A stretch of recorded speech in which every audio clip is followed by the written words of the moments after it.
don't shoot the gas station, just leave it. What'd you do? What did you do? I don't know, I just looked over at Francis, and he just looked so angry, and the voice line Dead Dog played was him saying, "Watch yourself, pal." I'm like, what'd I do? Nobody. Oh, which on the thing? Which on that? Oh wait, I have an idea. Shooter? Oh, leader into the gas station? Yeah. Can we do it? Okay. Okay. 3, 2, 1, do it. Sit over here. Okay. Oh. Okay. Alright, good luck to the gas station.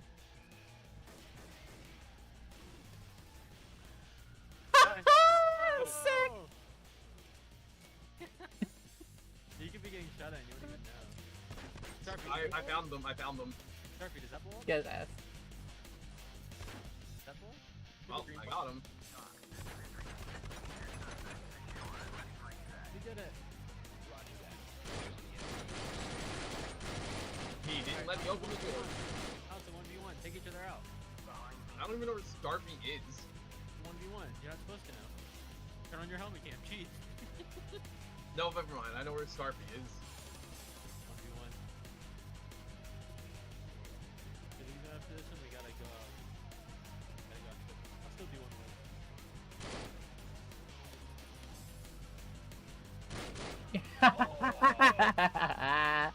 Damn. Unfortunate. Got her ass. Report.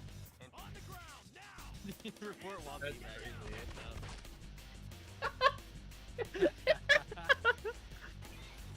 I gotta adjust that. Not, if I wanna not do saying that. my opinion on it, but just the fact that burst is like a full screen thing now, that changes a lot about the game. I mean, I could be wrong. Oh Wow, it's jeez. 12 Oh, we're so frame rollback. chunky. It's so chunky. No, this is good. Good on my end.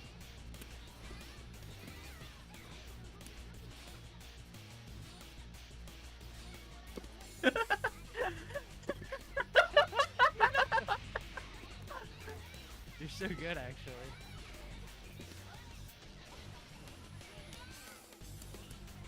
I really hope. No. Wait, no, my button puts. No. No. Jab's like, hey, why is it so laggy on the computer compared to the Sony PlayStation?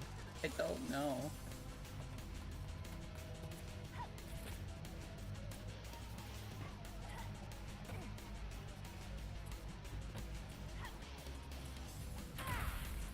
Not what I wanted. I pressed the wrong button.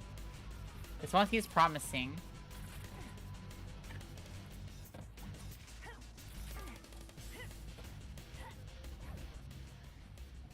Whoops.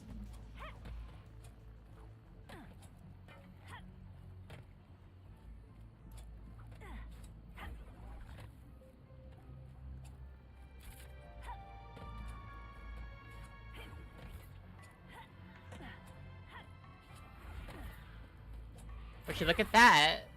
That works. She's gaming.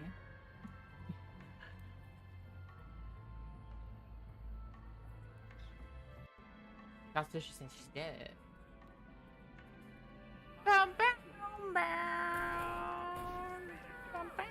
Uh-oh.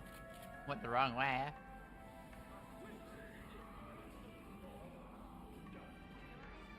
That turned out really bad for me.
Alright, no boosting, right?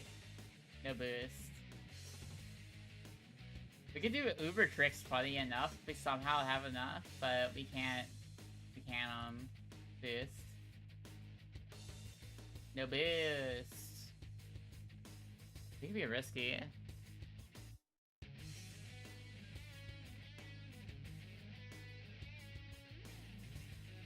It's gonna be like the slowest Aloha ever.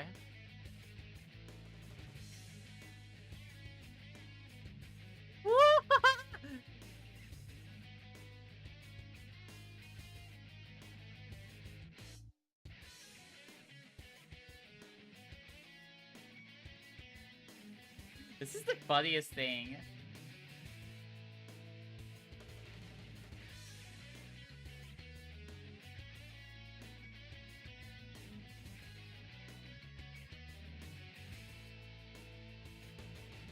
This is really funny.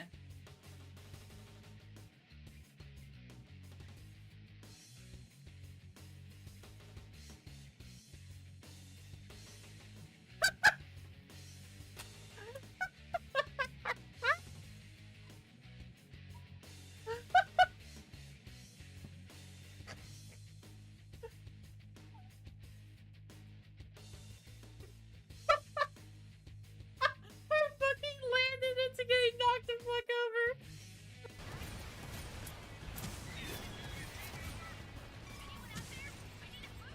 I can revive you. Revival complete. On our way. Get behind me.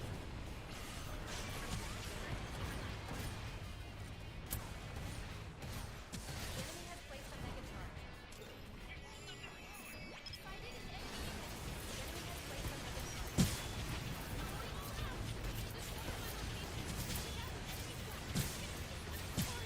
charge. Okay, I got most of them.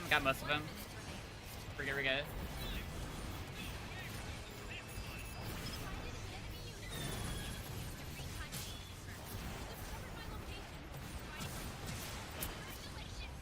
Okay, I saw got a pick on my room.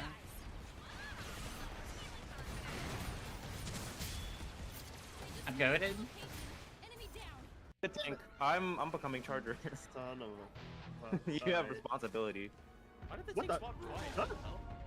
Whoa, what? Wait, what? The tank like It's okay, I got someone. Oh, I got... Alright, not I guess sure. I'm not tank, I guess. it's just... Who is the A? Is tank? Oh no, tank Starfy. The car! The car! Oh. The dumpster. Try to pull one out. Does tank ever stop being on fire? No. I should go for water.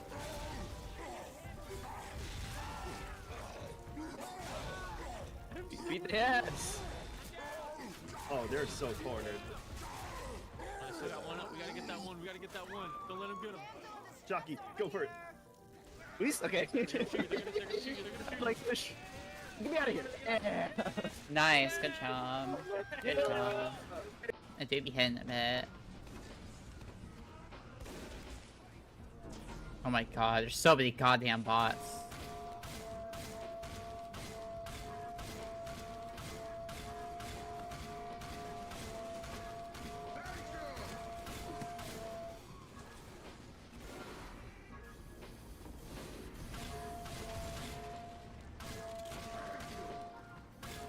Okay, I get it. I get it. To be honest, I'm kind of tuning out the sound a bit. And that's annoying for you guys, though.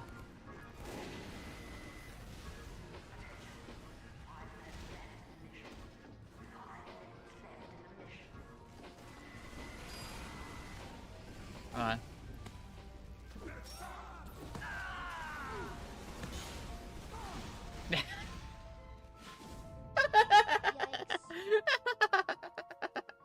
I think it's clip worthy.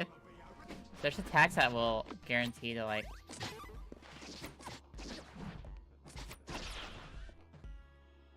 Some attacks will just guarantee to like knock your thing out. Okay.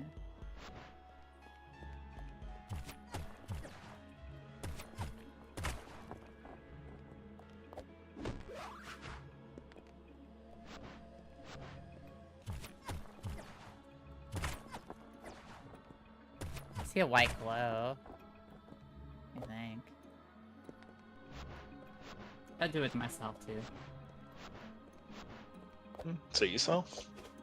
Good morning, chat. Hello. Hello, chat, Starfy, and everything. I'll let this Photogallia clip finish.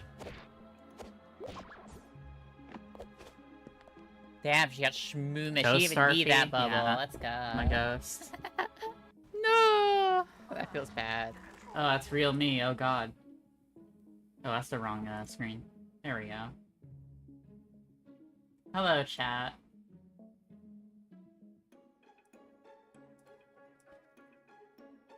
Feel free to... Thank you, Minka. You can freeze on that frame to... if you want to, I guess. That's an old stream, though.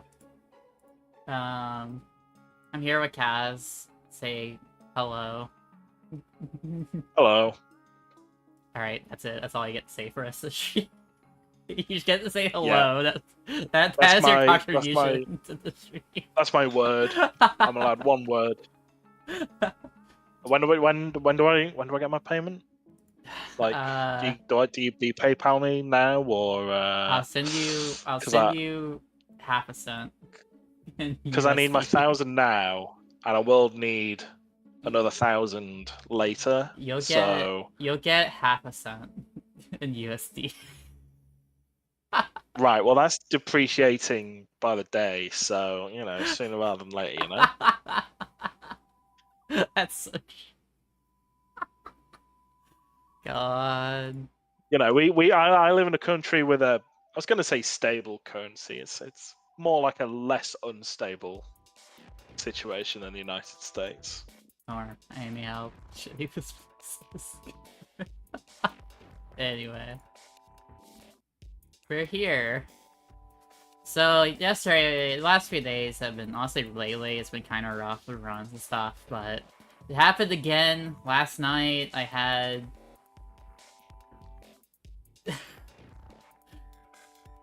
I get a run like this going. It's a 40. It was almost sub 47. It only missed out by like 0.299 frames,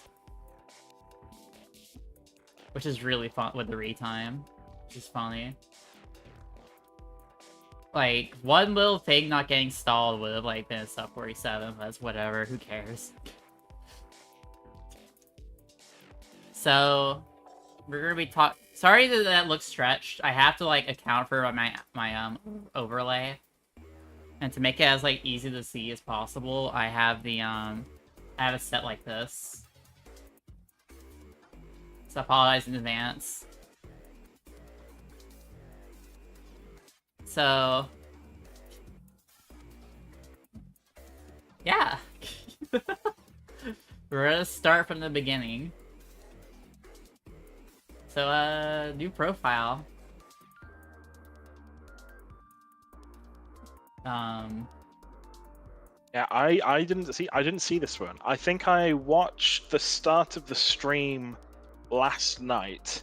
This was off. And then this I was think off at some point I stream. must have fell asleep watching it or something, because it was like 1 in the morning when I was watching you, and then I ended. yeah. I ended stream in less than 2 hours. This is like an off-stream run, like at midnight. Or something.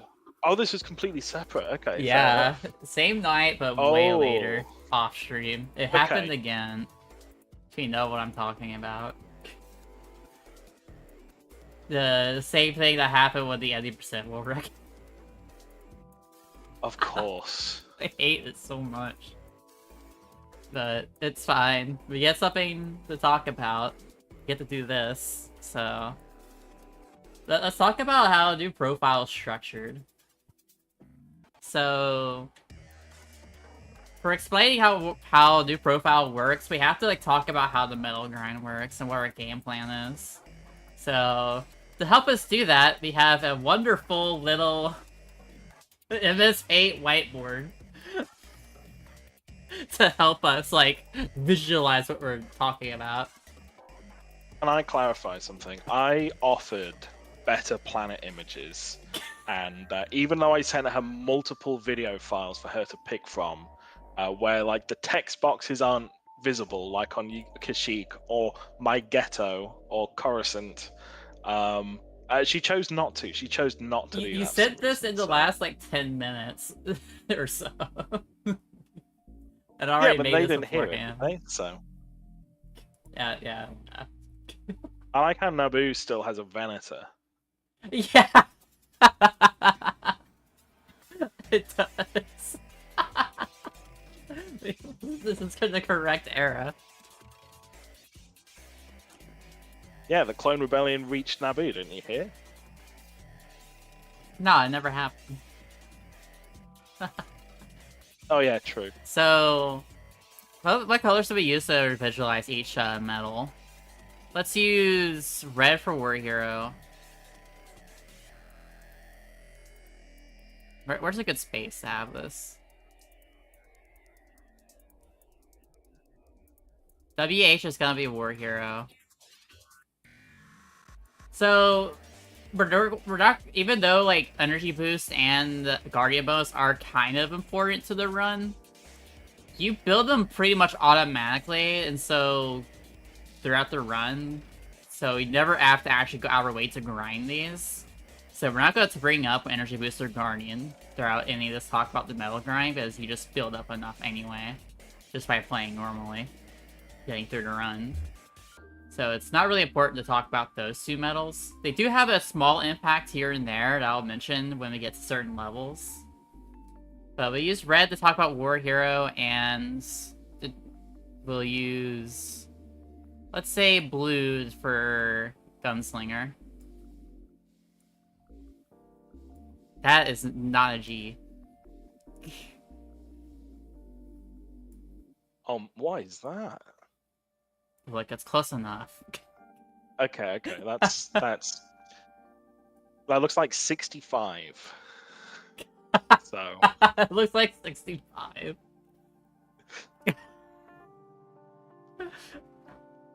Would it be better if I did this?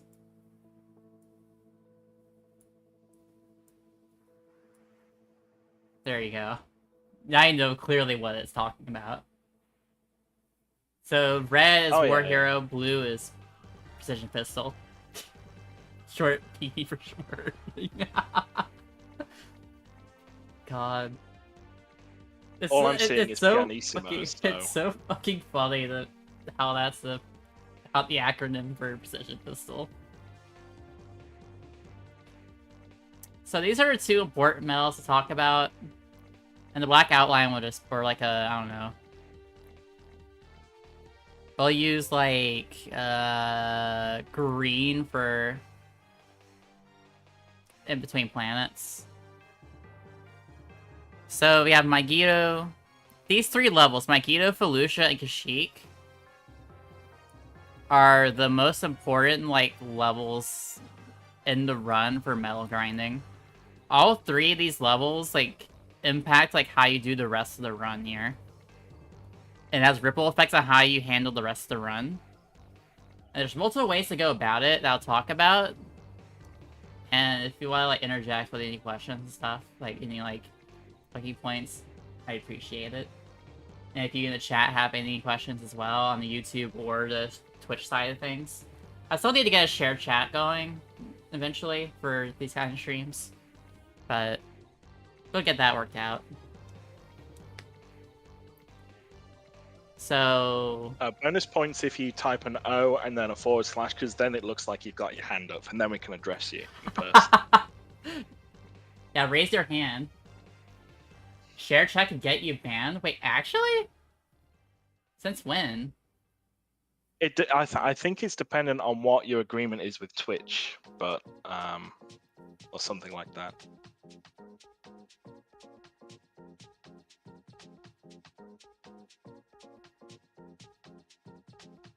Well, YouTube doesn't ban you for that. But the fuck? I have never heard of this. I think it depends on what your agreement is, because I'm sure I'm watching a streamer who regularly streams on YouTube and Twitch and Kick simultaneously, and Well- like also has combined chats. Well, if I you're could be a wrong. massive streamer and like have privilege, you that's can true. just get away with shit like that anyway, because they're not gonna just suddenly like lose money. I if mean, you're a this isn't smaller streamer, they XQT we're can talking just- about, but like, yeah, it's like mid-sized streamer, Oh, that's hundreds of viewers. That's insane. I could be wrong, but Our goal for this Metal Grind is for specifically Naboo and Mustafar. These two planets here are pretty much your goal points for how you want to like your medals. When you should have your Metal Grind done by the end of Kashyyyk, and Utapau Coruscant, depending on your luck, can be used as a backup for your Metal Grind, depending on how things go. Depending on like how bad what happens on Kashyyyk. Gee, viewers. balls snipped. It's not often you get to see that live. Yeah. So there's a lot of things that can happen in this run. So first of all, on my Guido, you can either end up with not having a war hero, or you go out of your way to set up a war hero, which is what I do, especially in this run. You'll see in a bit. So if you get a war hero here, that's the wrong color. It's red. If you get a war hero on Megiddo, that'll be number 1. That was like a 2, actually. Let's just do like a mark. There you go. That's 1. So our goal here is building 1 war hero on Megiddo. How this works is I'll talk about in a bit. Is that we need 9 points by the time we capture the first objective. Because that enables us to get war hero right after destroying the turrets. Because both of those will give us enough points to, like, get war hero. So when you capture objective, you get 5. Actually, I'll talk about this more when we get to Megiddo, like, talking about the actual run. But our goal here is 1 war hero on Megiddo. We get... Ideally, we get 1 war hero on... We'll be at 2 war heroes by the end of Felucia, so 1 war hero. And then 1 precision pistol.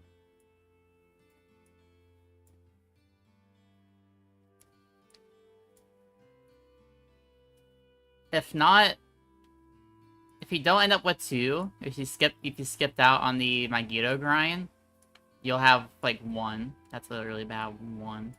There you go. That was like half, but you'll either end up with like 1 or 2. Me too, Minka. Me what? Drawing with Starfy. Yeah.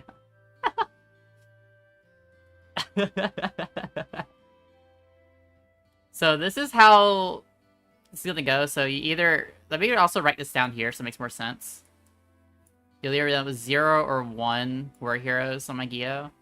Now you could try to build a precision pistol here on Megiddo, but I don't recommend that. Because you're guaranteed at least 1 Felucia, 1 on Felucia. And Kashyyyk will be where you're burning the rest of your medals for a precision pistol, which I'll talk about later how I do that grind to help make life easier for anyone running it. Again, an eraser to erase this real quick. I actually started erasing the boo. Hold on. Wait a minute. I can't just erase the boo. Hold on.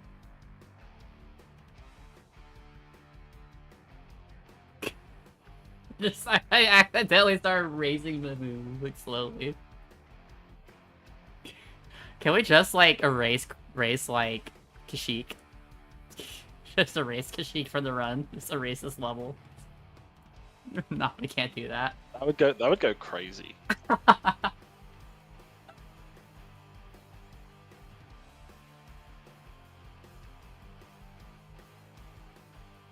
Maddie, this isn't half a war hero. I could probably do it better and just go like, I don't know. It's supposed to be 1 or 2.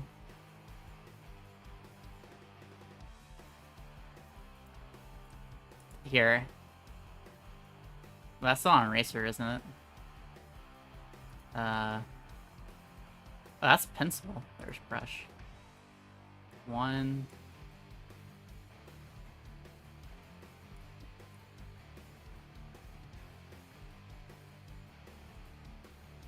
I think I like the slash more. I'm not gonna be real.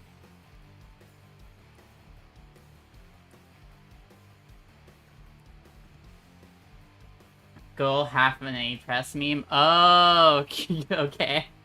That's the bit. I was with you, Maddie. We're on the same. We've still got the same brain cell after all these months. It's all One good. brain cell. So all this setup we're doing on my Gio and Felucia pays off here on Kashyyyk and really determines like what we do here. So Kashyyyk is gonna go one of two ways. At the high level, what the ideal setup is, by the end of Kashyyyk, we'll have our medals done, while also being able to achieve a single or double neutral, which I actually get a clean double neutral in this run. I get like an 814 double neutral in the new profile, which I should actually upload that one to speedrun.com. I should upload it to the site as like and just like have that new profile one up there as like a strong example, like what to do for the like the really difficult strat. But ideally we build the rest of our medals. So by the end of this, we should have. I could just write inside Kashyyyk. That's fine. 3.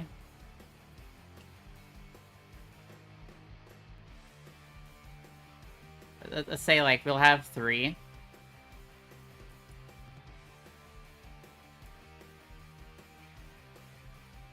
Or 4 war heroes.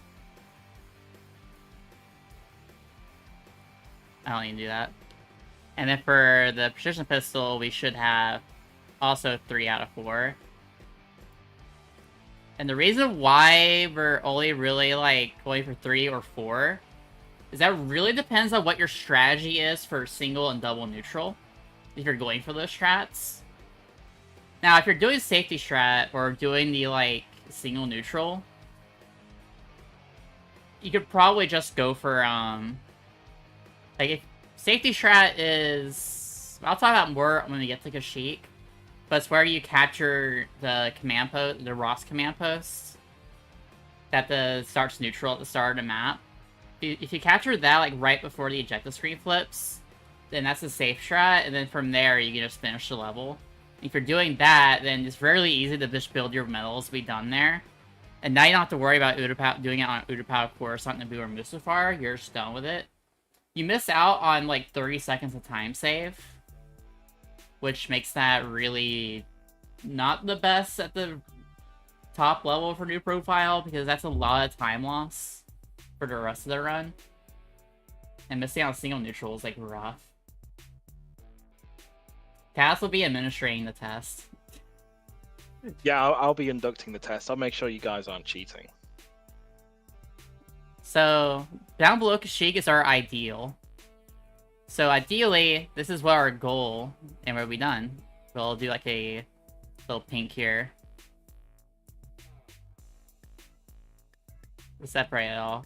We should be done. Now for single and double neutral, strats, you also should have their medals done, but that's a lot more difficult, and now this is where the decision making starts coming in. So you have to kind of decide what to prioritize, because a lot can happen on Kashyyyk that can really determine how the rest of the run goes and what you have to do. So for example, you can build a war hero during the first objective to set up single neutral, and you'll be at 3. But if you skipped out on the Megiddo war hero, now you have to build 2 war heroes on Kashyyyk instead of 1, which is why I recommend building one on Megiddo. If you're doing a if you're skipping on Magito or doing safe strat on Kashyyyk, you should still be able to build the war heroes just fine. Because now you don't really have to worry about it. You just have to focus on building your war hero during the first objective, then build your gunslingers, and then build your like war hero at the end of it, and you're fine. I know, but it's a little hard to read on this background. You get it on the thumbnail though. If you see the YouTube thumbnail, you got the lesbian trans flags there. Nice. Remember, I get double neutral on my run, which is insane. But yeah, for safe strat, your metal grind, really, you don't have to worry about it. So you can just get it done on Kashyyyk and not have to stress about anything else in the run. All you have to do on safe strat Kashyyyk is just be there at the command post, Brock's command post, and be ready to flip it once the objective switches. And once that's done, you just go from there, from the back, or play Yoda and just finish the map from there. Or use a tank. It's up to you. I would recommend Yoda. But if you skip out Magito War Hero, you have to build 2 here for single double neutral, and now you're kind of in a tight spot. Because you have to make a choice on what to prioritize. So, especially if they start going wrong. Precision Pistol is, honestly, I think the least priority over War Hero in this level, but it depends on what you want to do, because you can't build one on Utapau. You'll never build it over here on Utapau unless you go out of your way for it, which you never should. You'll never build enough points for War Hero on Utapau. At most, you'll get a Guardian if like there's a lot of enemies to kill. If you kill enough droids, you get a Guardian, but we're not worrying about Guardian. You can maybe build a Gunslinger if you're lucky enough. So if you ended Kashyyyk with, say, 1... Like, you're at, like, 2 war heroes, right? You only got 1 war hero on Magito, or Felucia, I mean. 1 war hero on Felucia, and now you're stuck here on Kashyyyk needing to build 2, but you die a lot. So you're only able to build 1 war hero. So now you're at 2 war heroes. And so now you have to, like, try to build one on Coruscant and Naboo for Mustafar. Mustafar is such a very important level in the run. Because if you don't, like, have your medals ready by Mustafar, it makes that level a lot more difficult and so much slower. You need War Hero damage buff to make the console objective, like, fast. Because if you don't have War Hero, it's such a slow objective. Like, it takes forever for... It takes 5 grenades to kill one console. And then the other one is dependent on RNG. It might take 2 to 3. Which is so much slower than having War Hero and may able to destroy one console in 3. And then the other one will also, like, 2 to 3, depending on your luck. If not 1. It's brutal. It's not gonna have War Hero. On top of that, Geyser. Geyser is a lot scarier and just bad if you don't have a War Hero and Precision Pistol. You wanna know why? Now you have to rely on Mine Strat with Heavy, which is slower to walk up the ramp, and it's a lot more annoying to get Geyser to, like, land on a mine, because he's airborne a lot and likes to move all over the place. And if you try to pre-plant the mine, there's a chance you soft-walk the game, because if you kill Geyser too fast, it soft-walks the game, right? And sometimes, if you try to spawn kill him, which you probably should try to do if you're that far behind on medals anyway, you have a chance of soft-locking. On top of all that, on top of it just being slower. So you need your Gunslingers and War Heroes done. Naboo is a bit lower priority. You ideally want your wells done by Naboo, so you could potentially go for the grenade strat with Guard Trooper. But if you don't, Mine Strat is fine too, and not that significantly much slower. But yeah, Kashyyyk, you could end up sometimes with only like 2 war heroes built, if not only 1. So let's just say you built one on Felucia, you built one on Kashyyyk, but couldn't build another one. So now you're able to build like 3 gunslingers to 4. So you're done with gunslingers. But you're behind on war hero. You can potentially build 1 gunslinger here on Utapau. Not gunslinger, my bad. War hero. You can build 1 war hero on Utapau to put you at like 3.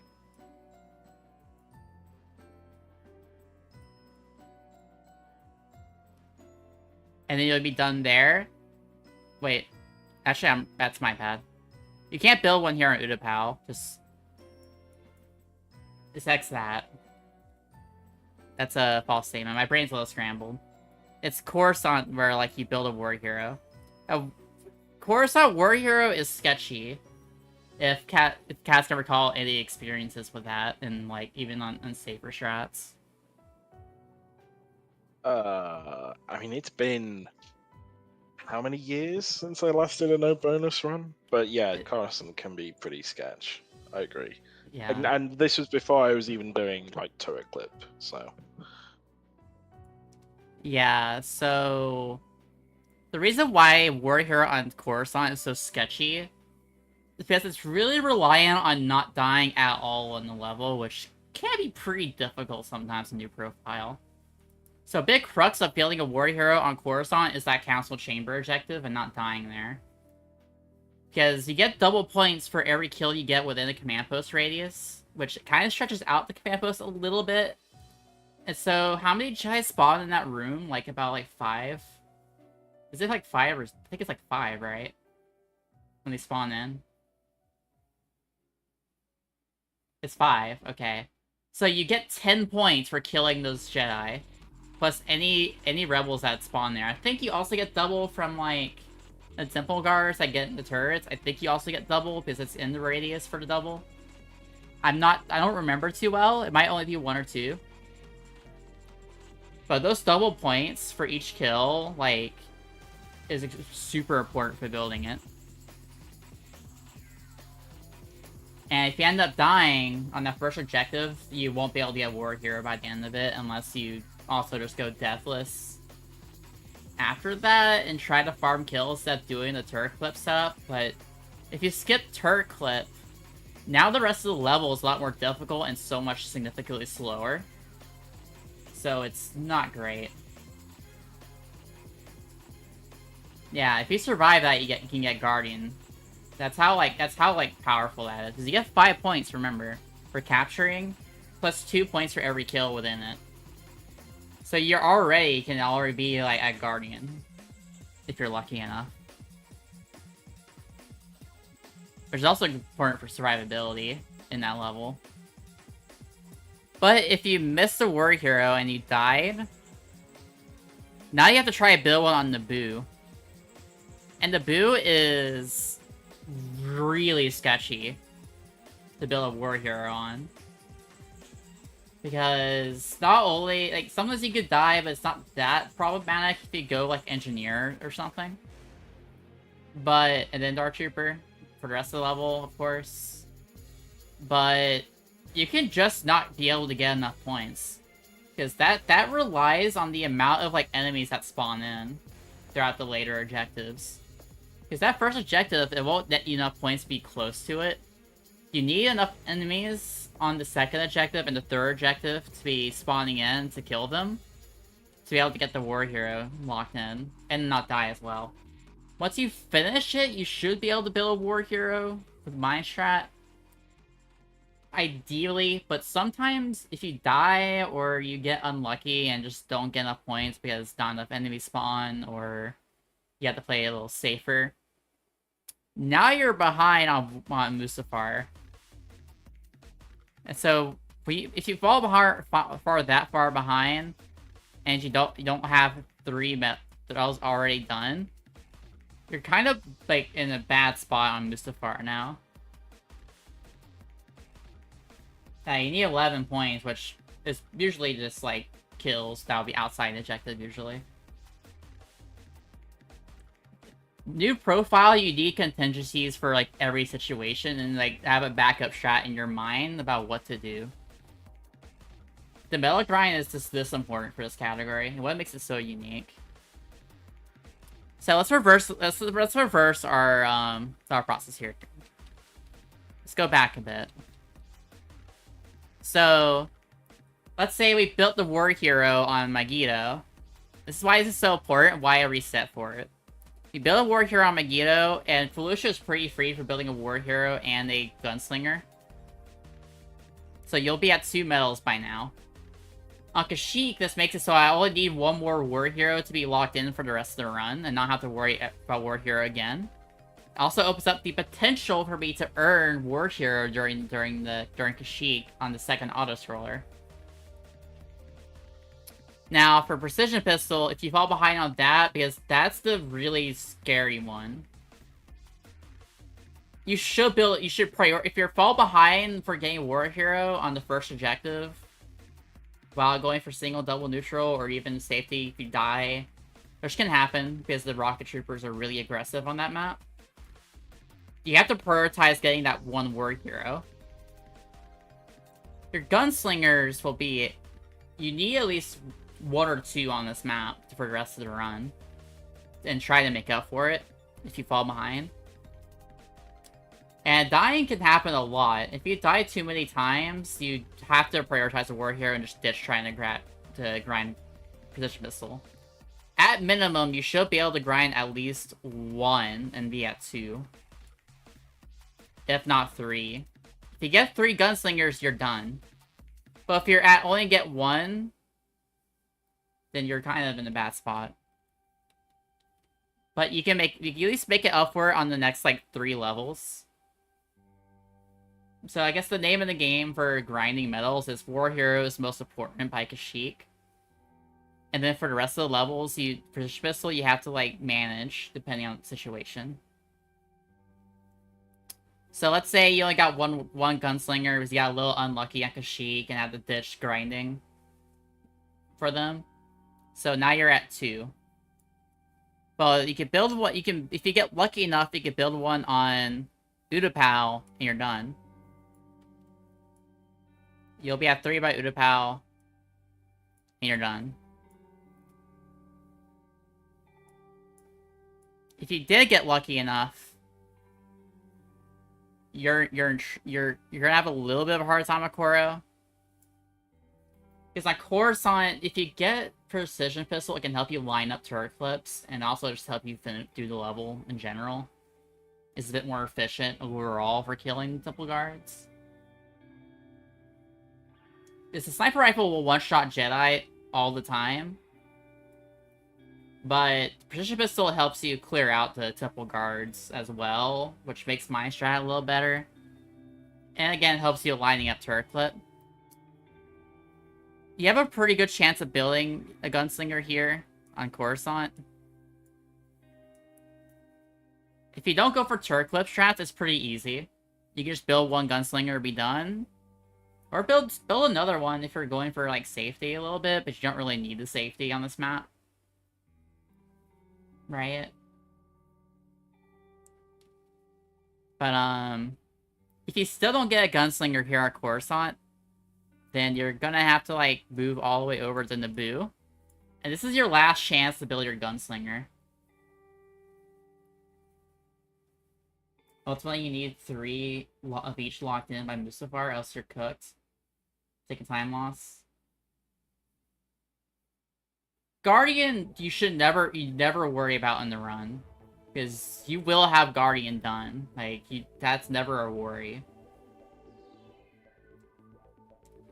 You need to prioritize War Hero because that's the one that's hard to get to by the end of a level. Or to go out of your way for. On Naboo, there are a couple spots where you can build your last warrior, your gunslinger. If you can manage the kills. But you lose out a grenade strat if you're not done by now, but that's like not at the end of the world, not a huge loss because you have mine strat backup. Which is not a bad thing to fall back. But if you fail to get a gunslinger here, now you're in trouble on Mustafar. Because now you have to build what is Christmas you don't really need for the rest of the speedrun. But it does help you a lot if you can build it throughout the rest of the run.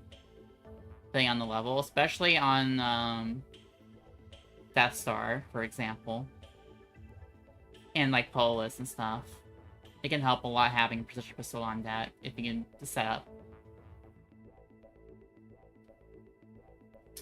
But not having Gunslinger, now you have to try to build one on Mustafar. Maybe you can't. Honestly, there's no point trying to go for a Gunslinger at that point on Mustafar. Like you can go for it and build a Gunslinger, but you're already gonna have to fall back on the Maestra and Geysor. So this is how intrinsic like all the metal grinding is for this run. If this makes sense. I hope this is making sense. Do you think this makes sense, Kaz? To any degree? I think a little overwhelming, huh? It's a lot to take in. It's not easy to talk about it without just writing it down as well, because it's... I feel like it needs a flow diagram, like with branching options. Yeah, I don't have maybe in the one. form of a make your own adventure book as well. That'd be funny. I mean, that'd be for the actual big tutorial thing on new profile as a whole. Oh yeah. But this is like outlining getting an explanation. That's a background explanation. I hope that's at least a good talking about like how this metal grind works. Basically, Kashyyyk is the crux of the entire run. If that makes it. Kashyyyk is the most important level in the speedrun for a new profile.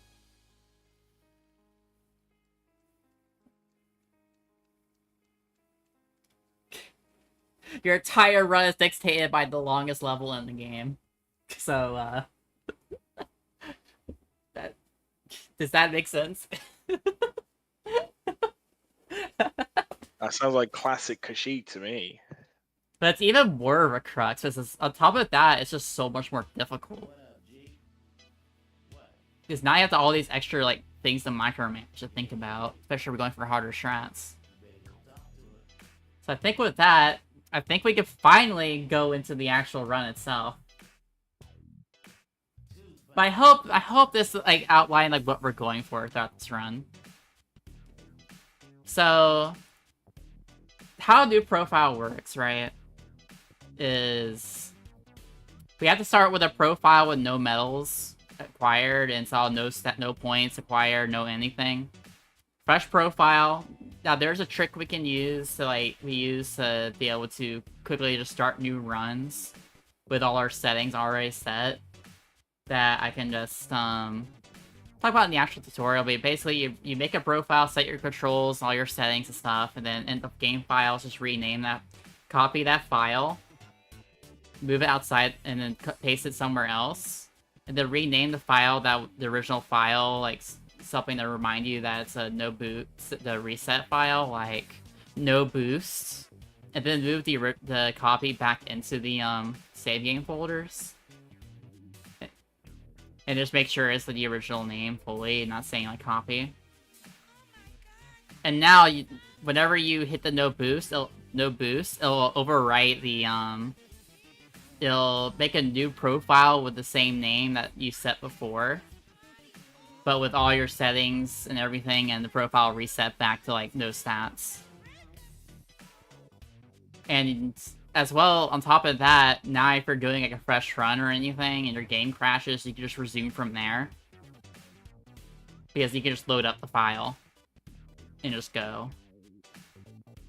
Make sure you show the medals, of course, because to verify that it's the same one. But... and also it's useful in just regular playthroughs as well, like damageless. It preserves some settings. But here are my Guido. Let's start up. You ready for Slough? I love Slough. It's my favorite. Can we get the fan favorite from the Kaz? Can we? I think it's your stream. You'll have to bring up the sound yourself, and you don't have it unless you want to bring up the clip from play it on your phone. Oh my god. Play the clip on your phone. Oh no, but then I'll have to like load the clip from like your DMs or whatever it was. Was it even your DMs? It was in the DMs when you sent it to me. It was. Or was it on the major? No, because it was a Twitch clip, wasn't it? Yeah. Oh god. This is Kaz's reset. Do we have to? Oh, hang on. Oh, no. I'm gonna have to search through my own clips now, and then open it up on my phone. This is a very important. Videos of featured clips. No, but those are the clips I made. Show all. Oh, but I don't want the featured ones. I don't think. Come on, Finny. I know you can get like at least a 48, low 48, if not a sub 48. Both you and Manny had like more than that potential to just pull that off. Damn, I got quite a few clips. That's fun. It'd be funny if multiple people recorded the same clip.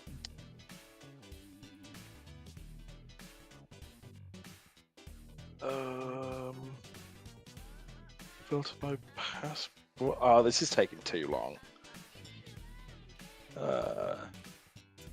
You can also just do it in your own words. If that works. Is that the big No. Your mother. You can just move on. Yeah. I think this bit has been dead and buried and yeah, decayed. It's gone. The moment has passed. It passed like a year ago. But my Guido is what I was talking about for the first war hero. So here we are gonna try step an infinite sprint off of this little crevice here. The way we space this is really important. Because how stamina works when the fresh profile compared... Because when you have energy boosts, your stamina recharges faster, right? But this is also... your video feed is stopped, by the way. It stopped. You got up to the little crater. I wasn't sure if it was me. I paused it. So I waited until... Oh, you paused it? Yeah, okay. Yeah. Oh, that's why. Okay. Yeah, I got concerned for a second. I'm sorry. Alright. So you notice the stamina here, right? If we accidentally spend too much stamina by failing a infinite sprint like raw, which means like we're hitting a frame perfect input, and we miss it and we roll, we get punished really, really bad. Because now it takes a very long time for stamina to recover, unlike with energy boost where it's not that long. So we have to space our like stamina like right about this, so if it comes around this corner. We need to have about this much stamina right here. You can't really see it, but... Actually, you can't really see the stamina bar because your head's in the way. Hold on, I gotta move you. I gotta move you to somewhere else on the screen. What do you mean? There you go. You can see the stamina bar now. There you go. Alright. So you see the stamina bar here. You see my mouse here? This stamina bar right here is... This is where you kind of want it to have when you get around this spot. So you can set up the infinite sprint here. Ooh, it got a little crunchy. That happens with VLC sometimes. And so just setting up an infinite sprint, you just have to be mid-air. And then just press and hold roll whenever you get to the, while you're mid-air and your stamina empties, and it's that easy. Which is why you want these setups throughout the run. So we sprint all the way up here, and this is where it's very important to build, start building medals here. So, we get double points for any enemy kill that's closest to command post. We don't have to be next to that command post. So long as we kill the enemy that within that radius, we get the double points. So, all 3 of these Magna Guards, we should get 6 points off of. Yeah, you see, we have 6 points now. So now we just need 3 more kills, and we're done. Or 3 more points, rather. Got one kill here, and then we're trying to find another one. I reset for this, because I think this war here is very important for a fresh run. So now that we're done, we're gonna line up a shot on, with the rocket trooper. I use first person, I line it up like right about here. I'll count in my head like to 4 seconds, roughly, and then I'll fire the first rocket, swap, and then fire the other rocket. So you see me, 2, 3, 4, fire, fire. And I make a mistake here because I forgot to get ammo. So that grenade I did, you have to make sure you get ammo while like you're waiting for the capture. Because if you don't have a grenade for this to toss a grenade to destroy the generator early. Right as the ejecta switches, which is when you can destroy it. So bit of a mistake here, but that's the ideal. You can see I kind of goof here a bit.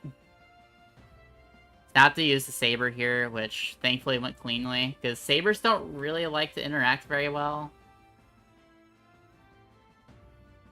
And probably one of the most infamous like command posts in the game, at least like at the start in the speedrun. Would you say that? Would you say so, Kaz? Yeah. I mean, with droid spawning, it's not a great time. Yeah, I'll give you that.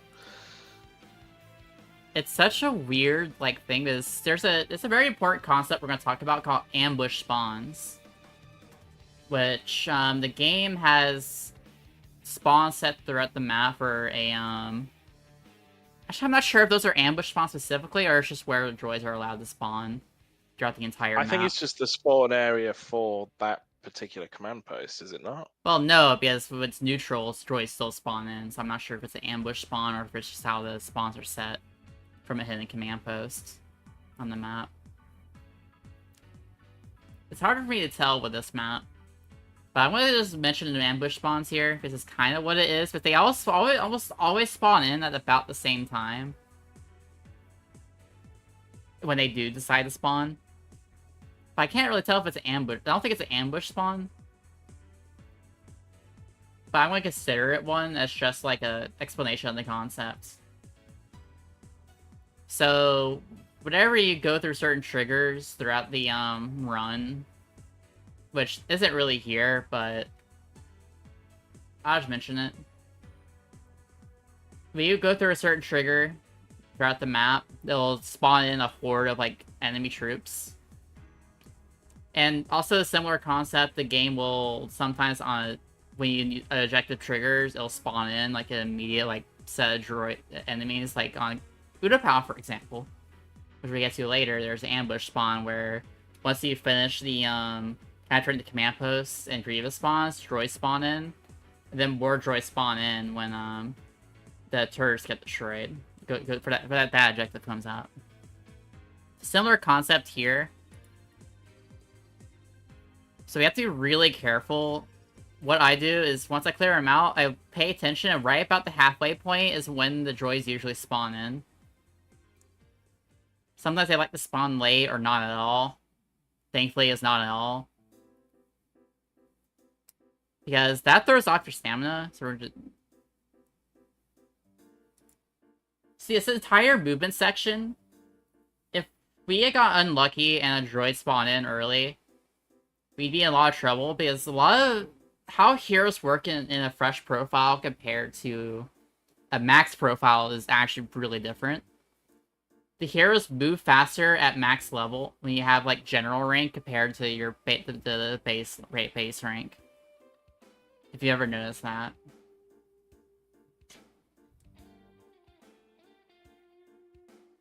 How do you drink the water? So, for example, your energy regen is a lot slower for a hero on a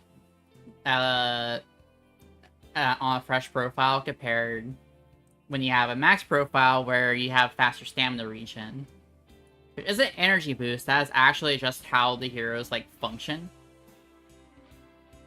So, heroes also move slower in a fresh profile, which is very noticeable on Vader later in the run. And why that's important is that if we get unlucky and droids stall us on that command post really late into it, that throws off our stamina and it's regenerating so slowly that it can mess up our entire movement chain to get into this like tower. And if that happens, we're kind of just stuck waiting or have to reset. That's just how it is, so something to be very mindful for when doing this movement chain. And also, attacking in that specific way on the tower will kill it, like, very quickly. With the final hit of Mundy's combo. I said that really weird. Mundy's combo. And the rest of this is pretty straightforward. I goof a stamina sprint jump, that's fine. You don't really have to do that, but I like doing it. And then you just go to a Jedi Infinite Sprint, which it looks a little funky here. DLC player really doesn't like that. Infinite Sprint.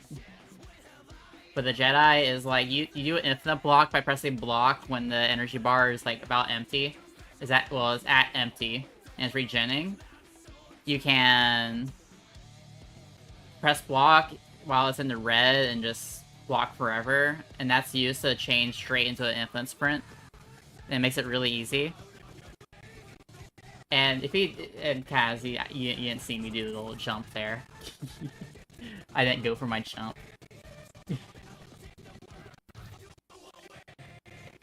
If you're wondering what my jump is, it's like right about after this. Usually what I would do is I would do a sprint jump here. So I'll have enough stamina to do a mid-air sprint jump, which is a specific movement tech only used here to save a tiny amount of time. To jump from here, about this point, right past this next pillar, to jump all the way across over here and save a little time. Very cool movement, but it's a lot more difficult new profile due to the Mundy slower to the slower hero speed. How stamina works. We can do an infinite sprint mid-air jump, but it's a lot more difficult to pull off like consistently due to the slower movement speed. So I just keep it basic and just infinite sprint from here. There's also a setup you can do here as well, but guess how the energy regen works, you're probably not gonna be able to set up off of this. Because heroes can also just do the setup where you just press the roll button while mid-air, you run out of stamina, you can just go infinite sprint from there. That's used in other runs, but it's not really good to do here because you won't have the stamina to be able to set this up. So you just have to do the infinite sprint from the block, which is really not hard. It's pretty easy to get a hold and hang of. Now I just do a infinite sprint jump chain here. Don't have to do this, it's just fancy stuff. Saves a little bit of time, but not really necessary.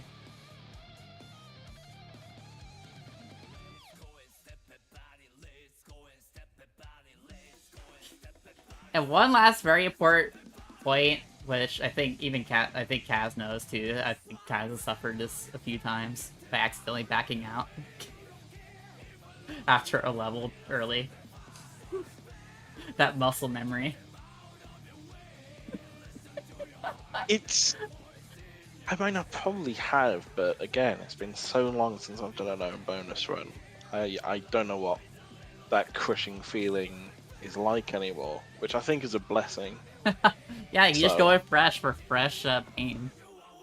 Yeah. So, very important note is that if you quit out on the victory screen here, Actually, is it at any point that you quit out, you don't doesn't save the stats, or is it just on the victory screen? I don't remember the stipulation about that, about how that exactly works. But I think as long as you quit, as long as you open the menu and hit quit, then the stats don't save regardless. But if you hit accept after like going to like the leaderboards at the end, then yeah, those stats will save, I'm pretty sure. So I think that's the stipulation. okay, so as long as you quit out, you're fine. Yeah. I But believe typically, we would just quit out in the speedrun just to get to the next level quicker. But in new profile, you do not want to be doing this until your medal grind is done. Because if you do that, you lose your medals, and you feel really sad for doing that. Because now you lost all those medals you grinded for.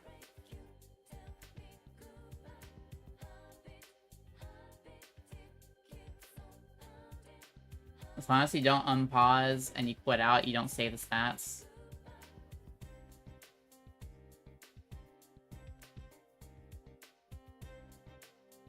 Yeah, typically, like, basically, do not quit out. Just hit accept on the scoreboard.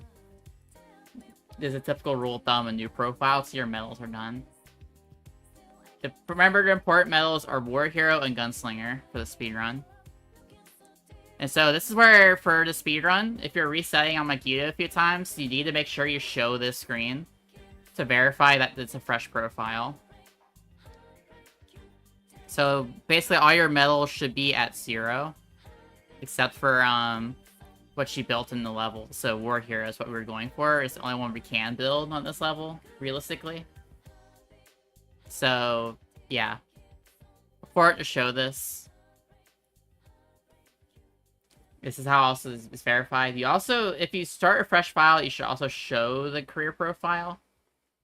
That's another way to do it. Show your career profile at the start before you start doing runs, but typically I think it's a lot easier to show this screen. And you should be checking your medals to verify you did the medal grind correctly after each level in the Republic. Yeah, we show our medals. We got one War Hero. All good. And our profile looks all correct. So now and we just get the space missions. We love space, right? I'm not going to comment on that. We press the skip button for a reason. Yeah, we're going... It's 80%. We just get the space missions, but also they're kind of... I mean, at least in the context of new profile, like, it gives you more missions to grind more award pistols or like... Not a war heroes pistol, and it's stuff. more so just War Hero. Well, Funny there you thing, go, yeah, though, war it heroes. really depends, though. Basic Chic, you have to do it a little differently, actually, as I made a mistake in that one all missions run I tried the other day. Because to get War Hero, you actually have to make sure you don't die in the viewing until after you destroy the internals, I think. Else you kind of just forfeit your points. I think that's what I did, so we're not talking about all missions, we're talking about the regular 80%. So, bad spawn. These spawns are really unfortunate to get, because we're going to be setting up mines to spawn kill these back Acklay that spawn on each wave. There are 2 waves of Acklay, and you need to be able to spawn kill the first and second wave. But sometimes that second wave, or even the first one sometimes, can get trolled by your team. Your clone teammates can get too close and aggro the Acklays and draw them off of their normal pathing, which can really ruin things here. This lineup's also different from any percent, the bonuses any percent. Because you don't have a remote rocket, and we don't have War Hero or anything, no precision pistol, so instead we go over here to this ammo droid to get ammo. And make sure you don't leave this ammo droid. You need to have a full set of mines for this. If you're missing a mine, you're not in a good spot unless you got the one shot here. I tried, there's a lineup here. It's a little tricky to visualize. I'll go deposit here and then screenshot it so we can like look at it.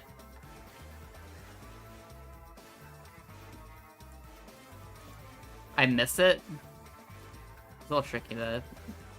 Hold on, let me try to get it. So let me snip this real quick.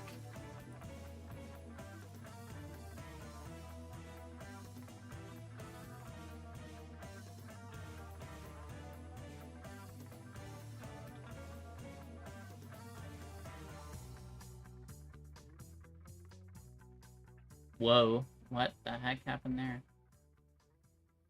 Oh, that looks a little... I think I messed that up a bit. I think I have to hide the screen. Oh no, I just goofed the capture. Whoops.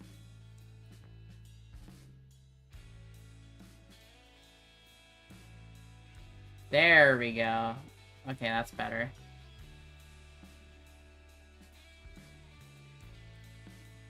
So the lineup for this specific one-shot is a little tricky. I missed it, but somewhere around this tree chunk here. I'll try to visualize it, like right about this spot. You can see in the far distance there's like a log here. Let me try to better like illustrate that. You see this log back here, this little thing?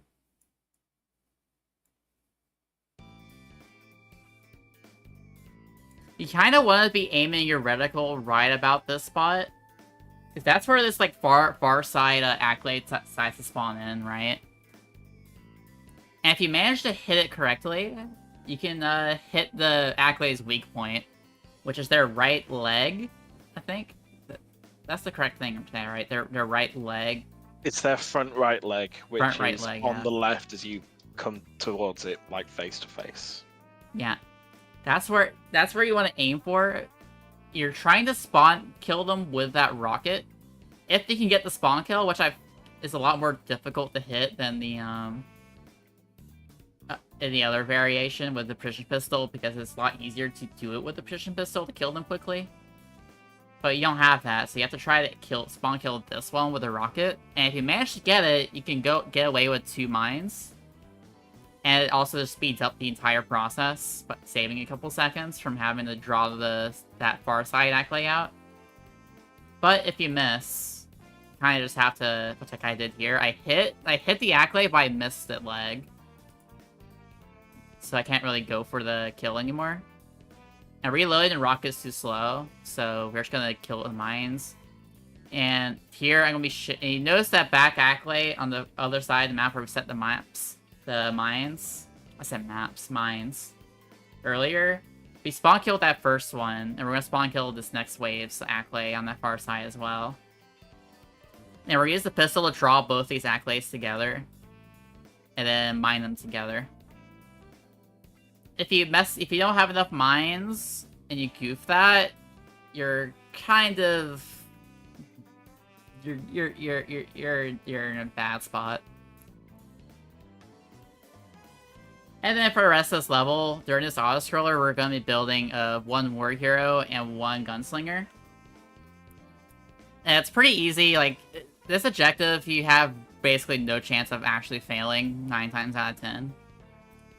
There has been a funny occasion where I think every speedrunner has had this happen doing this category every once in a while, where you get the mythical defeat on Felucia. Or the AI decides to actually destroy it. Does it happen to you? Yes, it's happened before.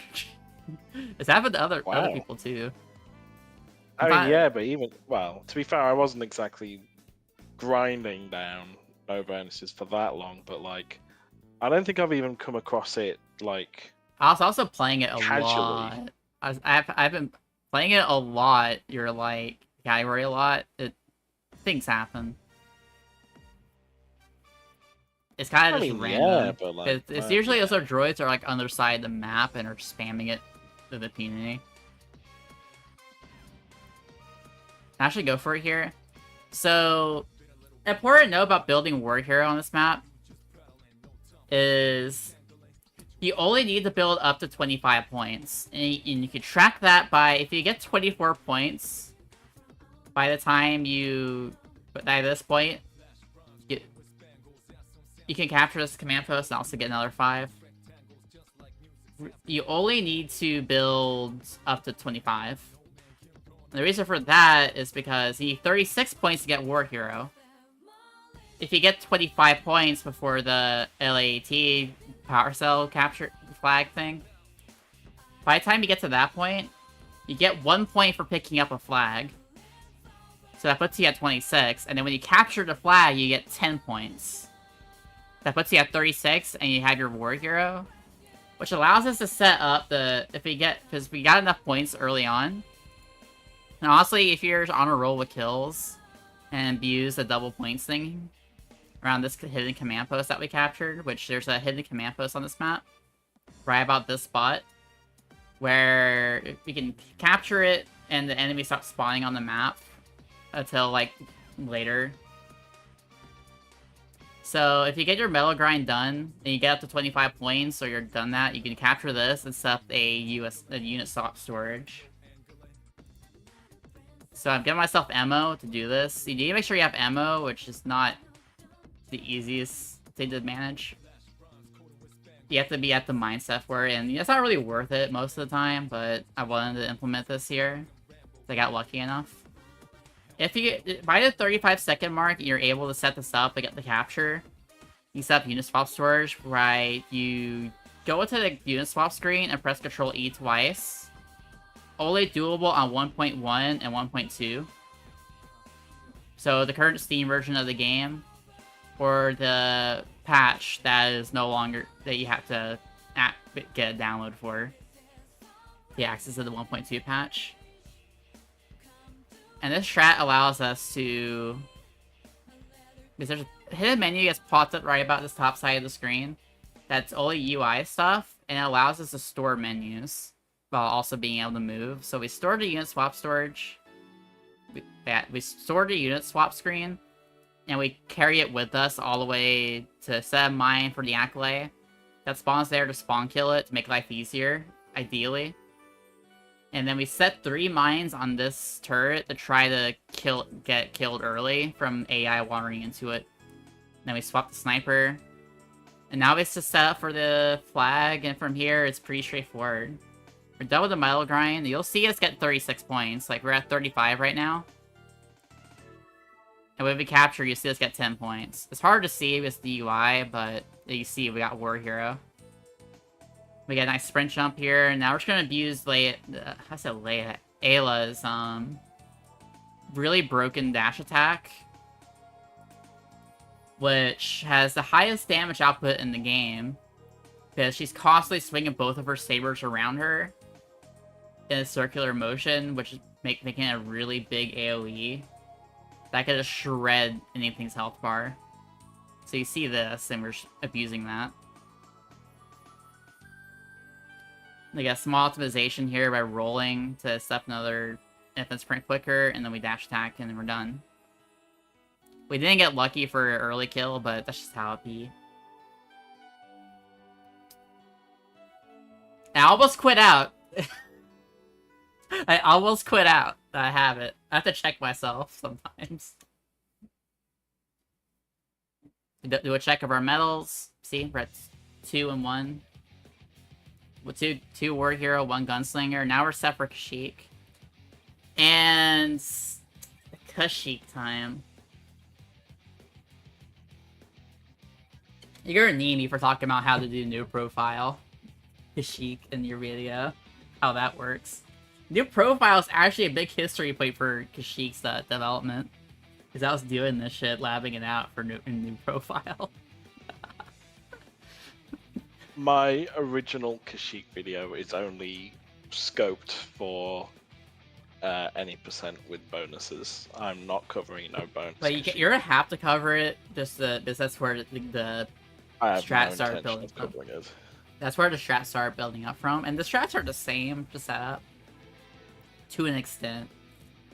You can't do a lot of the other stuff any percent does, like, later, but similar concepts, you know. So, we're here. We're in the most support level of the speedrun. Unfortunately. Or fortunately, I guess, for new profile for battle building. It's also really difficult to macro-manage correctly. So we're going for a strat called double neutral. So, what this entails is setting up the both command posts to be neutraled on the beachhead and the Republic staging area, which is where the tank spawns are, whatever how to call it. And we want both those command posts to be neutral before the oil refinery objective starts, because the command posts disappear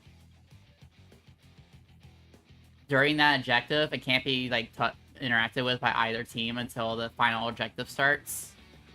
But right before the final objective starts. Sorry. Which is the crux of how the strat works. So, ideally we build a war hero during this objective. I'm pretty sure we do. So, unlike 80%, you have to avoid dying, ideally, to get the war hero.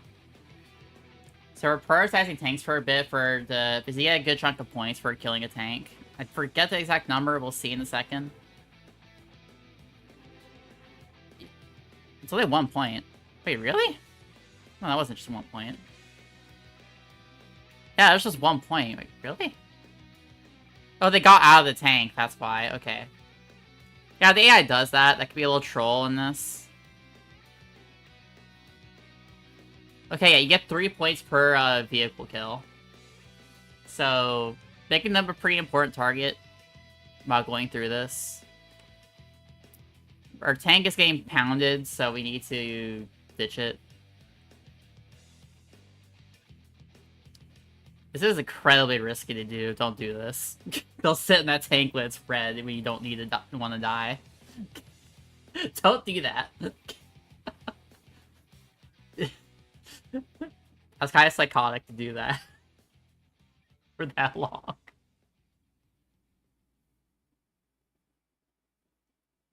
Yeah, this isn't exactly how I do my double neutral setup, not gonna lie.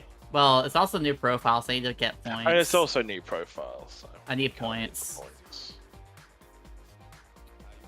So I'm just sniping for a little bit before I can get before I get back into another tank to try to build some extra points while waiting. And now we're trying to fish for an engineer droid or any droid that could really be useful. We ideally go for engineers, which we get one here. We want them because they'll never blow themselves up. And so we're gonna go with a strategy where we spin in circles to block the line of sight of the clones and Wookiees as best we can. And constantly break their lock while they're moving around to keep this droid alive. And it also keeps the droid from running off. And we're got really lucky there because that Wookiee. Why the fuck did that Wookiee throw a grenade? I don't understand. This game, I don't know what this game's problem is sometimes. It's like, what is this? I almost got trolled. Look at the point where the grenade got tossed and the droid died. Look at this. Like, I almost got trolled. What is this Wookiee's problem? Well, let's screenshot this Wookiee.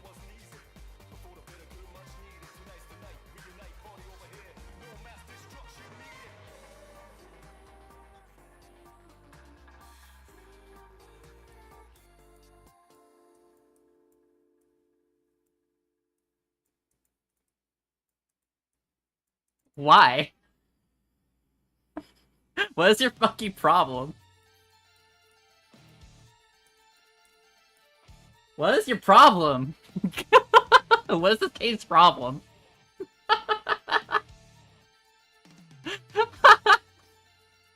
Why did the Wookiee throw a grenade? What is your problem? The AI do be a little stupid sometimes. Fortunately, though, we got the neutral. So, ideally, that's never a thing that will happen to you. Thankfully, that didn't cause anything bad to happen, but... And now we're not gonna... Now we're gonna try to see if we can get a double neutral while building War Hero. We're a little behind on the War Hero. And also important to know about how the awards work. A funny detail quirk about how these work is that it only tracks your positive, the points you gain, not your actual point count on the left here. So we have 27 points right now. We probably would have had more if we weren't team killing, but that doesn't matter. What matters to the game is that you gain 36 points. Not that you have that many points in that life. So for example, if we team killed a lot, and we're at like negative like 36. Or 30 like, I don't know, negative 42. For a funny number. We'd be at negative 42. But if we built 36 points, which would put us at like some amount negative points still. I'm not going to bother with the math, it doesn't matter for this example. If we built the 36 points, we'll get a War Hero. By the way. Yeah. That's true. But yeah, we got negative 6 points, but we still get a War Hero. Because we built 36 points in that life. Losing those points doesn't matter to actual building the medal. Which is why this works. If it worked any other way, then this wouldn't work. The game just tracks how many points you got in that life. Not how many you lost as well. And so we're lightly trying to go for a double setup here, which means like letting the AI sit in the command post and neutral it. It's a lot harder to get this to get going. Usually it's not too much of a problem in like any percent, but here it's a lot sketchier. Thankfully, we managed to get a engineer droid. It got to neutral. A bit lucky on this one, but that's just how it is. It's a little harder to purposely get a full double neutral while trying to get War Hero. And by the way, we only just built War Hero too. It was that tight. So we go sniper here, and we die on purpose from our own death pack to spawn in the back faster. And so now we're just waiting for the next objective to switch. Both command posts are neutral. As we're about to hit in 5 minutes. Oof. Good warning. So switch to Jet Trooper. Now, if you don't have Jet Trooper by this point because you lost too many points from team killing, you would go Sniper instead. Or maybe a tankier class, if you prefer. But I prefer snipers to be able to kill certain classes a little quicker. But I put this tank in this corner here. And since no droids are here yet, I'll go out of my way to go get some kills on the droids coming in. Yeah, it's being a little annoying. But our aim is to build 3 gunslingers here. 2 to 3. 2 is all we really need to nail it for the rest of the run, but I'm going for 4 War Heroes, or building like 2 rather on Kashyyyk, so that on this level I can have Precision Pistol ready. Because we'll have 4 medals. Because all you need, once you get the 3 medals, on the next medal, which is 4. Oh, you're raising your hand, Cass? Yeah, I am. Why Jet Trooper and not anyone else? So, very good question. So, I prefer use of the Jet Trooper if I have access to it for a gunslinger grind on Kashyyyk, because the Commando pistol also counts as a pistol, of course. And the Commando pistol is a buffed regular pistol that has a much higher rate of fire and a higher cooldown rate. So, like, you see how fast it's ticking down? It's a much better cooldown stat than the regular pistol, which makes it ideal for farming gunslingers. And it lets you more damage over time and more kills because of that. Sniper is your next best choice if you don't have access to the pistol, to Jet Trooper. And the reason why is simply because you just combo with a sniper and you can kill most classes with the sniper pistol combo. So if you play multiplayer, you're already pretty aware of how that works. So my aim is to get like 3 gunslingers. So I'm going to purposely blow myself up for the first 2 gunslingers to be able to quickly get another one. And important note as well, we have to keep this tank alive. Now, tanks generally in this game, if they're unmanned for 30 seconds, I think it's a 23-second, it's a 30-second timer, right? Roughly, before they start decaying. I'm not sure actually, but I want to say that it's probably roughly sounds 30. about right. I usually give, whenever I'm doing my Kashyyyk double neutral strat, doing this objective, around command post 4, I usually give it around 20-25 seconds before I need to like hop back into the tank to prevent it from decaying again. So you're probably right actually, that it is about 30 seconds before it starts decaying. Yeah. But I tend to be a little bit more conservative about making sure it stays in good nick for the most part, unless I see a pink guy or something's going down next to the oil refinery with the tanks. But yeah. Right. And so, when it comes to this strategy for farming gunslingers quickly, you have to manage the tank kind of like that. And you have to like make sure you're in it every like 25 to 30 seconds before you can start decaying. I didn't do that. So now it's at really low health. Thankfully I catch it in time here, but you want to make sure this tank is alive for this grind. So I hop in it. I see the big clump of droids here. They get stuck here and struggle to destroy this tank, if at all. Let's do these ad while I describe this real quick. So we're just gonna farm kills off of this group here, which can be a little annoying sometimes because they like to like cause issues, but here we're farming it really quickly, which is why we run the Jet Trooper, as you can see. So I do another blow myself up again. I don't want to throw a grenade at the tank because out to blow it up faster, myself up faster, because it's a little scary. Because now the tank's a little lower health. And now we're not gonna blow ourselves up again because we want to have Gunslinger ready. Tank is incredibly low, but we should be able to get destroyed here. But because we delayed the droids long enough, like, we'll still be able to get a Gunslinger here. And another very big note about how this all works as well. While we're doing this, the droids aren't able to push into the oil refinery, which, how the tanks work on this map is that until the seawall goes down, the tanks don't really try to move into the oil refinery outside some fringe scenarios where they sometimes still move towards it if they're close enough, but it won't be able to get in. But usually, most of the time, they'll get kind of stuck just wandering around outside. And the snail tanks have roughly a 30 second respawn time.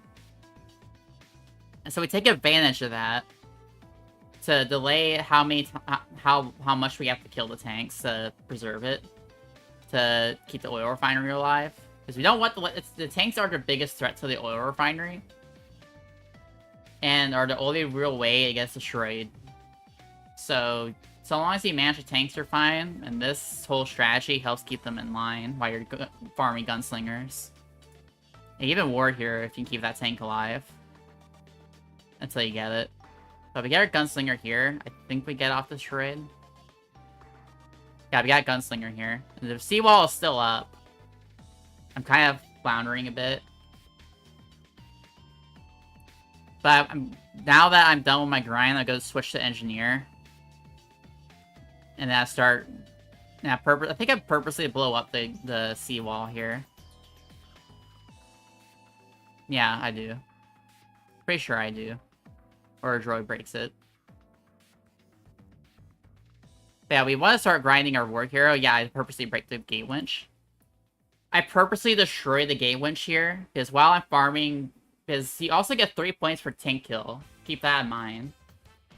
So now, since we built 3, we want to be able to destroy at least some tanks. And get those points as well for war hero. This war hero gives us a damage buff, which lets our sniper rifle one-shot later any droid that we hit. And paired with the precision pistol, it gives us the most efficient way to clear out droids while defending ourselves, and the command post will be going to in a moment.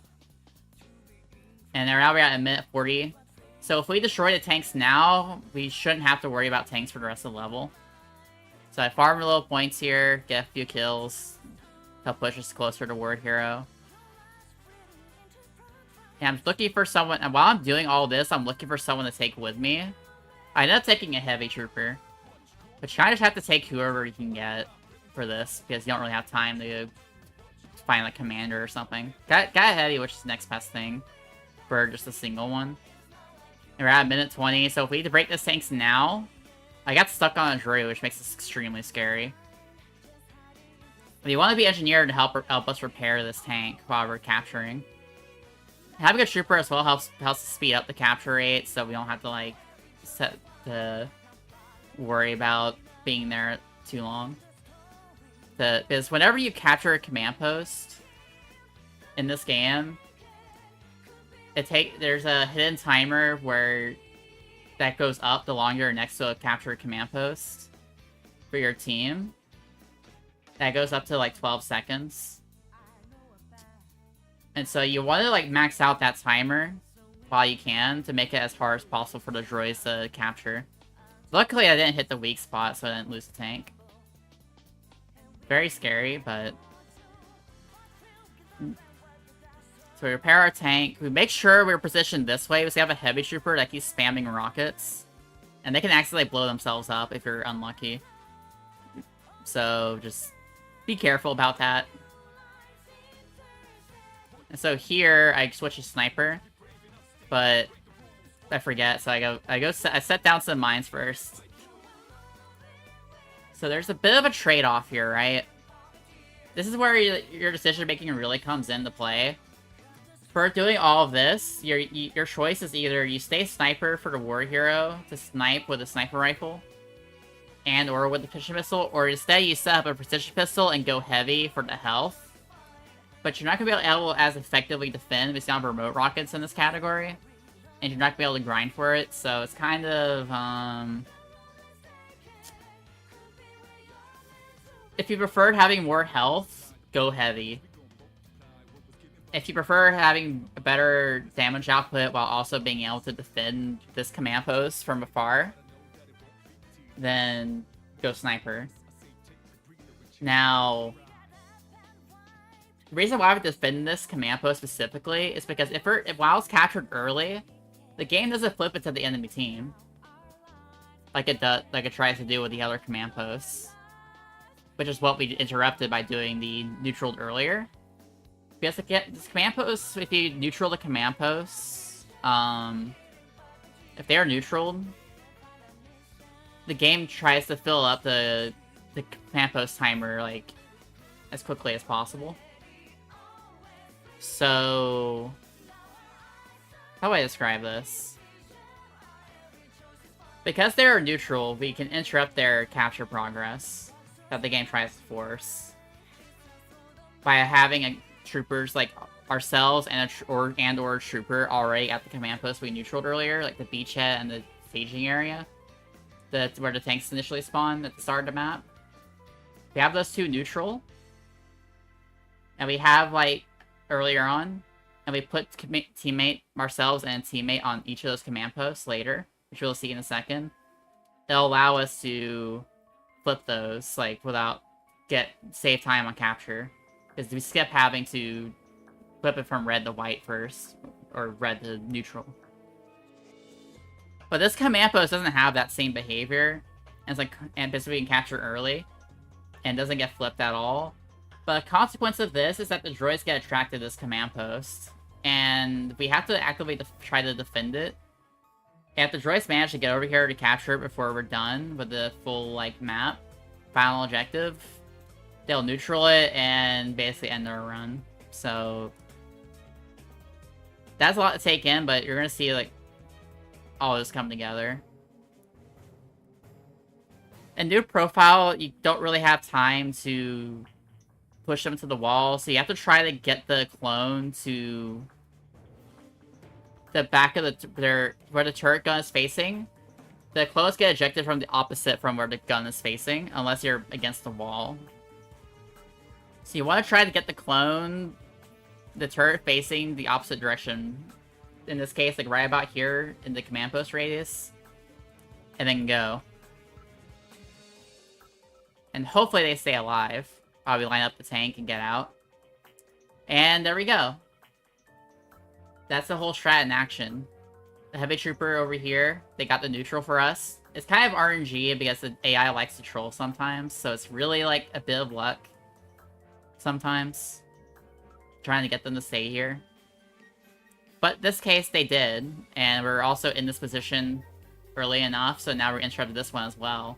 Because now we just saved like a whole 12 seconds of capture for each command post, so we saved 24 seconds in total in capture.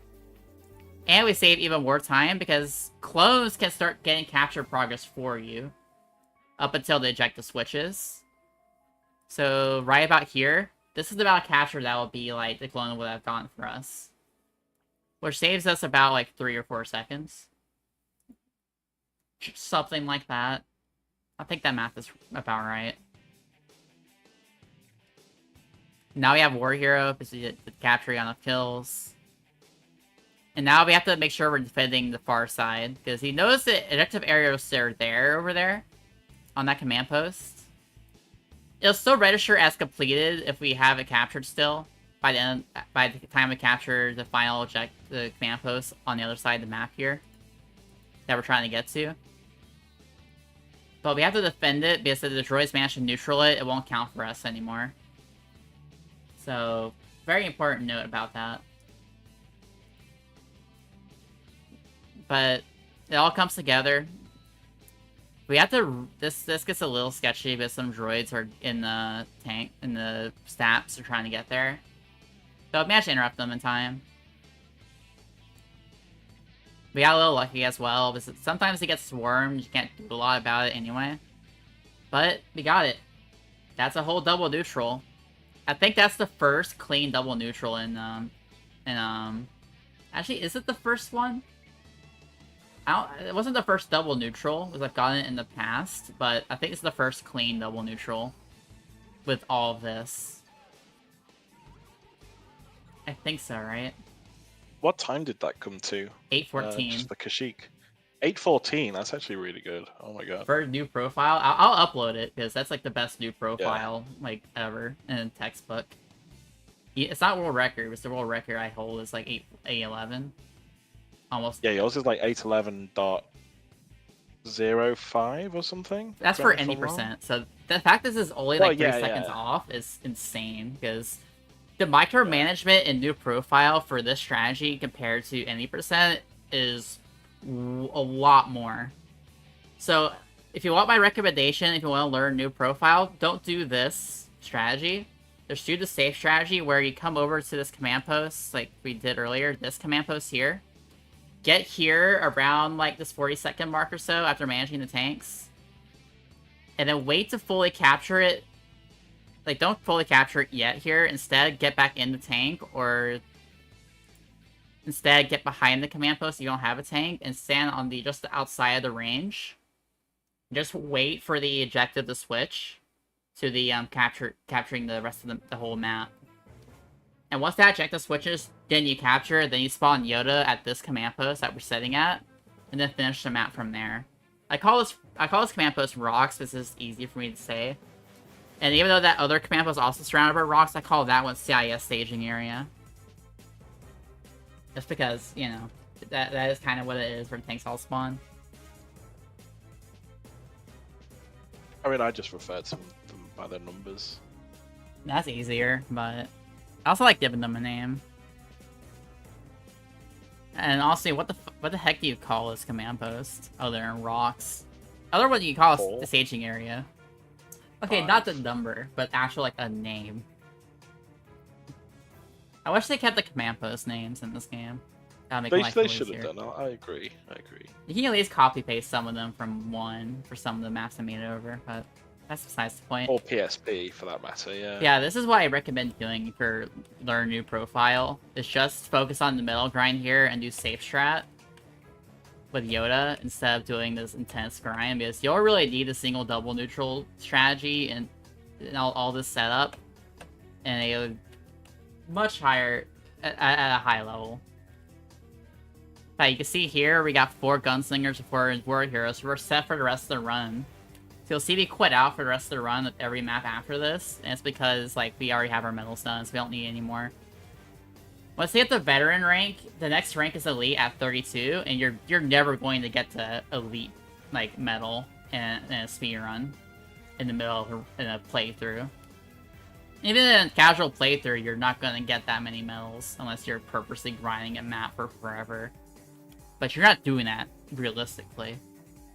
So from here, once you have your medals done, 4 War Hero, 4 Gunslinger, you can just quit out every map after this, because you'll be able to get the medal.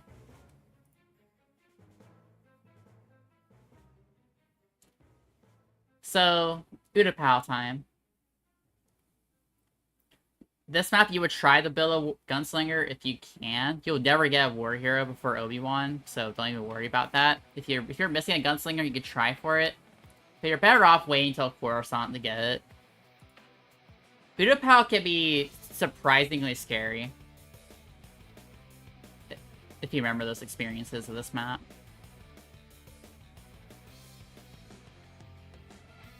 This map is, oof. You can just randomly die here to bad luck.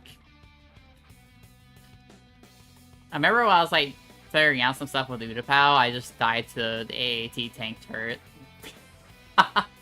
Like, that could just... You can just die here. But I did, like, a cool little rock jump. There's a thing called rock jump here. Where... if you do a sprint jump at this angle off of that rock, you can just jump across and get up here a little earlier. There's also a bounce off of the staircase rocks when going up the staircase to also get up there a little bit earlier. I think it's called Valencia Ball Stride or something, right? Because JC implemented that. Yeah, so this is a name me and JC workshop because JC invented it, and then I thought it'd be funny to give it a chess move sounding name.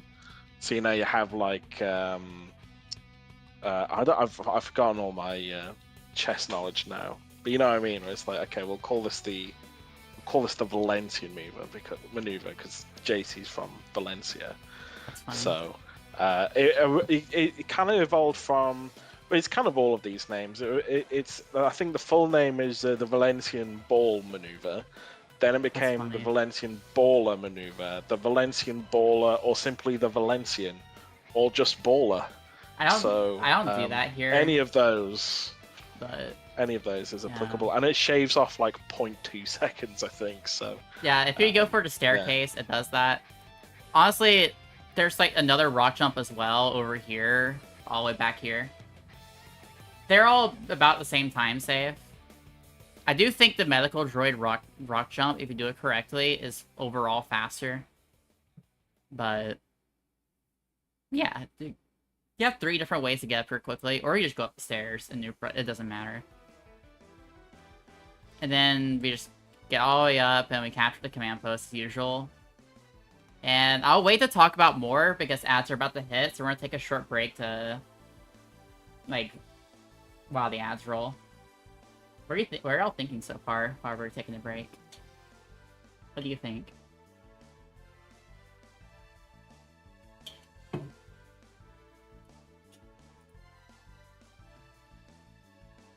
actually, I'm gonna get a quick drink as well. It'll be like 2 seconds.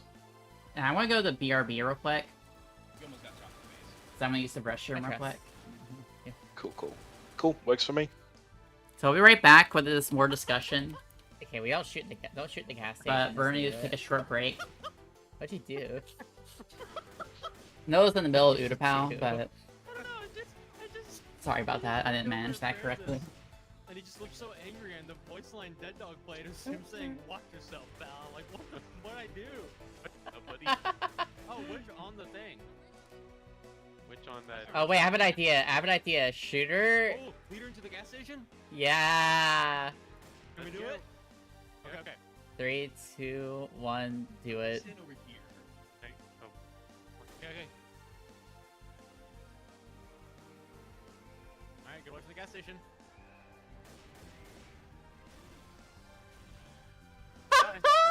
So getting shot at and you don't even know. Starfy, I found them. I found them. Starfy, does that blow up? Get his ass. Does that blow up? Oh, I got him. We did it. Roger that. He didn't let me open the door. Oh, it's a 1v1. Take each other out. I don't even know where Starfy is. It's a 1v1. You're not supposed to know. Turn on your helmet cam. Cheat. No, never mind. I know where Starfy is. 1v1. So even after this one, we gotta go out. Gotta go out and get one. I'll still do one more.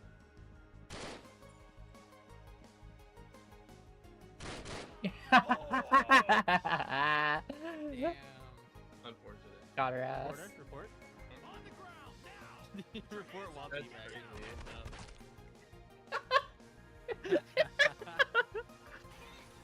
I gotta adjust that. Not, if I wanna not do saying that. my opinion on it, but just the fact that burst is like a full screen thing now, that changes a lot about the game. I mean, I could be wrong. Oh Wow, it's jeez. 12 Oh, it's so frames rollback. chunky. It's so chunky. No, this is good. Good on my end.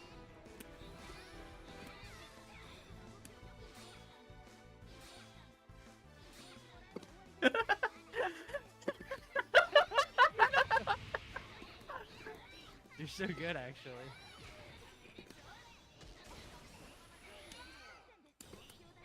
I really hope. No. Wait, no, my button puts. No. That's like, hey, why is it so laggy on the computer compared to the Sony PlayStation? I don't know.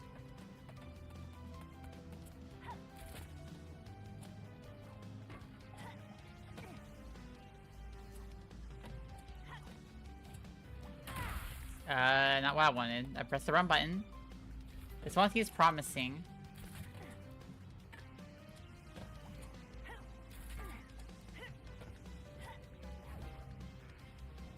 Whoops.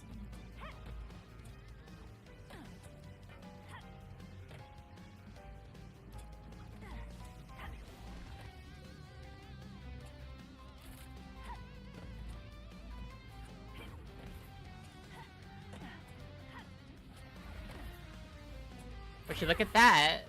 That works. She's gaming.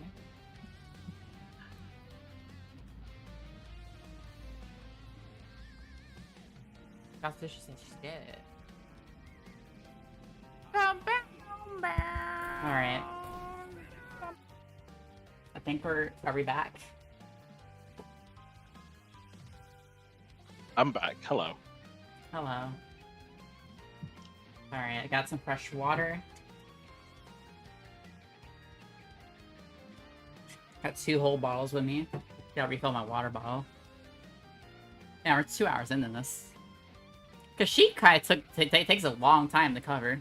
Almost like it's a very important long ass map. Alright. Let me grab that water. Drink a little more, because my throat's a little dry. So, we've covered, we left off on Utapau's rock jumps up here. Not really too major, you don't have to do anything like that if you really don't want to. There's cool ways to get up here. You can just take a chill, and walk up here. Scary spawn here, if you noticed that. In this category, especially if you get a mid to bad spawn, do not rush this, like, entirely. Like, try to start setting up Infinite Sprint if you're going for a setup here. But sometimes a droid can spawn up here. And it was a Magnet Guard, which could have gone this one shot and killed. It just ended our run here. Lost us like 20-30 seconds or so. Which is not great to have to deal with. Just keep an eye out. Also watch the road. See this road up here? Keep an eye on the map and for like enemy icons along this road. And just keep an eye out. Because if there's like a sniper, for example, you need to either keep a mental note that they're there, or try to deal with them before this command post is fully capped. But we're setting up an infinite sprint here, right? Which can be a little goof sometimes. But you want to set up your stamina right about to this point. Right a little past this. And then sprint off of the platform and hold roll once your stamina runs out. Like that. And you get a free infinite sprint setup here. Yeah, keep a mental note of what enemies are there. There's a sniper on the road, we got pushed away. So once you get to this point, I didn't really bring it up. There's also a thing called wall running, which I take this, usually in any percent you go down this path, which is like faster overall, but it's extremely risky in new profile due to having like no health basically, and being one-shottable. I would have died to that sniper if I gone that way, or these super battle droids. So instead, take this high road and just do a thing called wall running, where if you run out of wall at an angle, do I even do it here? I didn't. I don't know why I didn't, but if you move your camera angle against the wall just slightly, you'll get a boost in speed while running against the wall. Which that speed gets amped the higher your movement speed. So Jai, for instance, can go really fast, and the sniper can go really fast. I didn't do it here for some reason. But... And when you get to this command post, you want to immediately get into cover behind this for any droid on the road, and just hug this side of the command post. Prioritize snipers because they'll one-shot you, and just try to... Don't hug the wall, because the wrist rockets, even though, like, even if you dodge them, will splash you if you're too close, which can put you in a dangerous, like, spot. So just keep an eye on the road. Keep an active lookout for droids. Look for any droids to spawn there for Obi-Wan, and then immediately just hide in this cubby. Once you neutral, just get in this cubby. And just hide in here. Because you'll be safe from any like extra fire. And we're gonna spawn Obi-Wan here. There's a little spawn RNG there, but it's not that, but it's whatever. And we get to the Hangar 10 command post. Watch your stamina a little bit. You don't want to be too low on it, where you don't have enough to do a sprint jump into force push on Grievous. But, we're just gonna wait for a second. Now, we just captured, right? Kaz, how difficult did... or, how do you describe the hardest boss fight in the game? Challenging. This is one of the greatest boss battles of all time, but it's because of its infamous nature. Obviously, Grievous has 4 lightsabers, whereas Obi-Wan, as you can see, only has 1 lightsaber. So as you can see, General Grievous does have a advantage in the lightsabers department. However, the math doesn't work out in Obi-Wan's favor.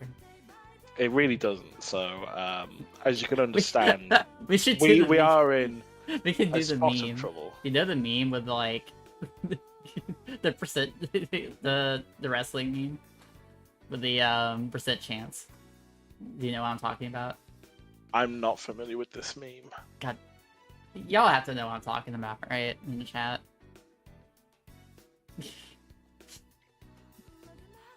The percentage meme. Anyway, let's get on with the hardest boss fight. Alright, GG. Just shake hands. Got him. Yeah, so we just pushed Grievous off the map here. And what I'm doing here is I'm being really watchful. Droids will spawn in this spot. So I'm trying to make sure that if they spawn, I spawn kill them so they don't manage to kill me in some way. And we're waiting. We wait to jump attack. Let me just pull it back a little bit so I can time this correctly for showing it. Push him off the map. And now we're waiting for the ejective to end, where he's dead. Now he's dead. You see the arrow disappeared? And now we're waiting for this reinforcement. You can't really see it very well, but we're waiting for this number to go up. Because once that reinforcements go up from the finishing the objective, we get an increase in reinforcements, and so we use that to judge when to jump attack here. I'm a little late because I was waiting for the spawns just to be safe. And we do a jump attack into a 3-hit combo to kill the turret quick. There is a way to double hit it if you go at it with the correct angle with a jump attack. If you time it fast enough and at the right angle, you can hit it twice, but it's not that much fast. It's a tiny time save. That's a little. I was gonna say, wasn't there something Leiko labbed out or something? I could be Finny wrong. was also like mentioning it, but Oh, Finny. the thing Wow, about okay. the thing about it is that I'd rather like you should be timing it based on the reinforcements going up before when you do the attack. That's when the turrets become vulnerable, being damaged before they check those switches. But because those droids spawn there, they can sometimes get in your way or outright kill you at bad luck, or bring you low enough to get killed later. You really, I would, in that scenario, I kind of just prefer just to wait out the spawns just in case. Because they could spawn late. Usually they spawn a little earlier, but I just play it a little safe here. Which is fine to do. This new profile is a scary category. And so here we're aiming to steal AAT. By the way, there are 3 mines here. Be very, very careful. Do not do what I just did. Keep a very close eye for any mines there and try to go around or over them as quickly as possible. Because I almost got blown up here. Like, I barely had enough stamina to recover from that. But did you see how close I was to getting like hit by a mine and dying? Like, look at this. Like, let's roll that back. Because we're pathing to the AAT, right? I barely didn't see these mines. I managed to react just in time to do another jump to get over past them. So that's a scary part. And 9 times out of 10, you should be able to steal this AAT from the droids. So we just use it, destroy the tower. So it's faster than using the IFT.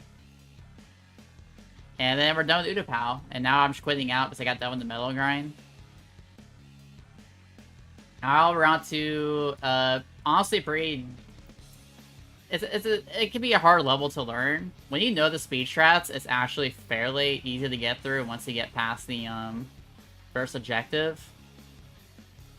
But a lot of it depends on your execution for how well you can get the turret clips going. And it's a little harder in this category because you don't have Precision Pistol to help with the lineup, so you have to do it a little different. So, I don't think I got Precision Pistol here, so I had to like, go for a different setup. So Coruscant is your best chance for getting another war hero, as we mentioned before. I won't talk about too much, but basically, if you manage to kill the Jedi in the Council Chamber, and any extra troops, you'll be able to get a Guardian, or close to one, which is at 24 points, which gets you close enough to be able to just get all the way to War Hero pretty quickly after that. So, and it's also, I recommend trying to get a Gunslinger if you can to help with turret clip lineups and just generally having a more efficient way of killing. But if you can't, it's fine. There are ways to do the clips back inside and out, but it's a little trickier. But here, I got an infinite sprint, luckily. Usually, I managed to hit the infinite sprint, but I wouldn't recommend going for the frame perfect one, like I did. Instead, kind of just manage your stamina because it recovers so slow.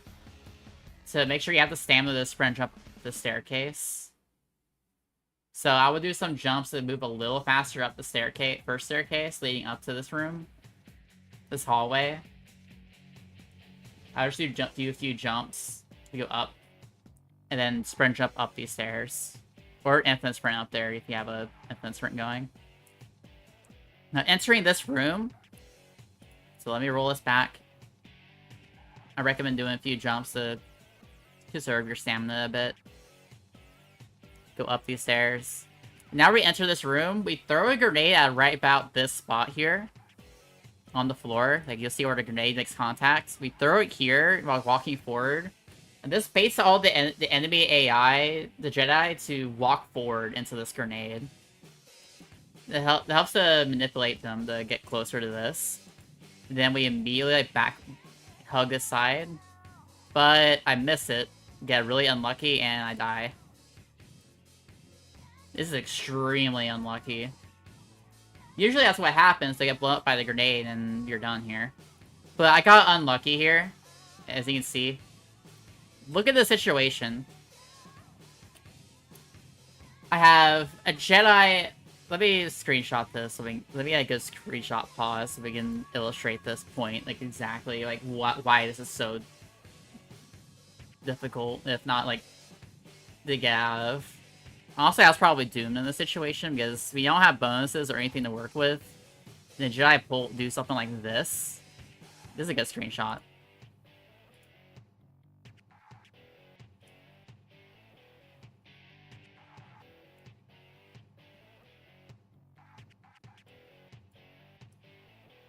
No, what in the world?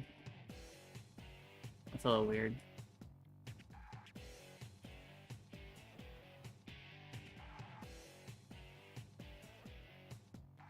That was weird. But, you see this? So, you have this guy here.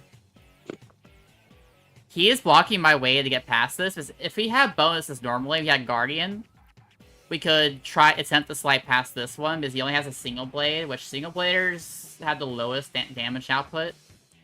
So we could either try to get past them without taking damage, or if we get hit, we can do a slide tech to get past them. Because if you get hit mid-air when you have a bonus, like Guardian, you'll keep forward momentum for a little bit when you land on the ground from getting, like, staggered. So we could have attempted that, but we can't do that because we're one-shottable, so we can't risk it. And we have the worst possible outcome here. 2 dual bladers. Remember Ayla? Where her fighting style is like really broken because she has 2 sabers and she has really wide AoEs around her from the way she swings her sabers, and her dash attack's really broken. Yeah, there's 2 of them here. The double-bladed sabers as well can be a little sketchy, because they also have a pretty good AoE, like Maul does, but it's not as significant as, like, the dual sabers here. Ayla style. I always refer to it Ayla style, because every Jedi has, like, a random, like, fighting style to them. And in this case, Ayla styles are over here. And I think this is an Obi-Wan style here. I can't really tell. It's hard to tell with these guys. I think it's based on their saber color, right? Blue ones have a Obi-Wan style, maybe? And green ones have Luke/Mundi style. I think that's correct.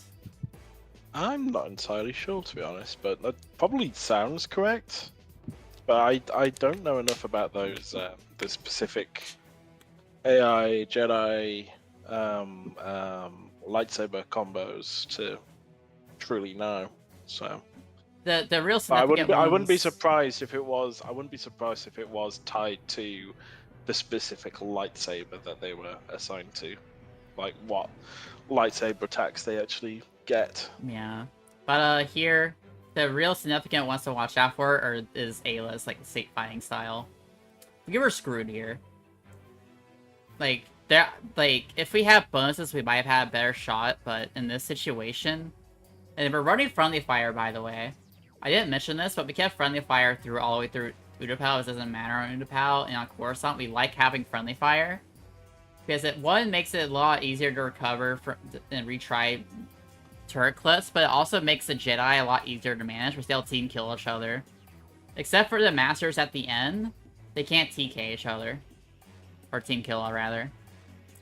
So we take advantage of that, but here, I can't throw another grenade because I would get blown up and step out of the radius, which is not great. And I'm running right back into more Jedi that are outside that I skipped past earlier, which could be behind me right now. or other like temple guards. You can see on the map too. There's some like temple guards behind me and turrets and stuff walking up. So let's watch what happens. Yeah, I'm dead. Like I get in this room. Oh, the snipping thing is like in the way. Why is it still in the way? There we go. See, so I throw the grenade, it misses because they didn't walk into it, and I get pincered. GG.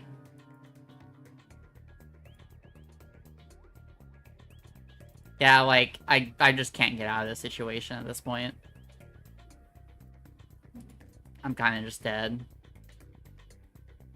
There might have been a way to maybe... I think another Jedi walked in the room, too. So it's even more, like... messed up.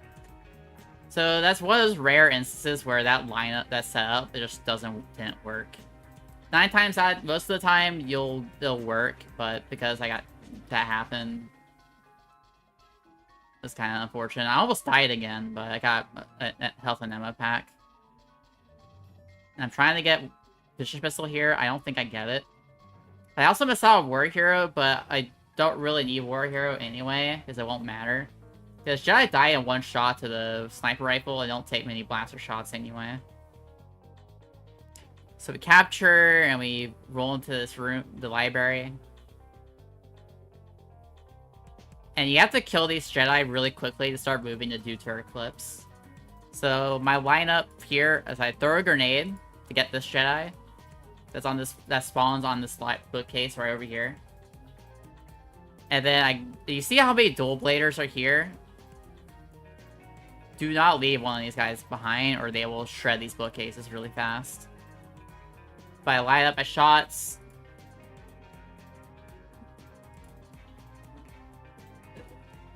Let me just roll that back a bit. Then do a good job explaining that. So throw a grenade at this bookcase, spawn kill that Jedi. Kill these two with the sniper, jump on the bookcase, get the second one. That prioritize getting these two up here right away, because they won't block spam right away. If you let these two like sit here too long, they'll start block spamming, and you can't easily kill them from here. So I prioritize these two first.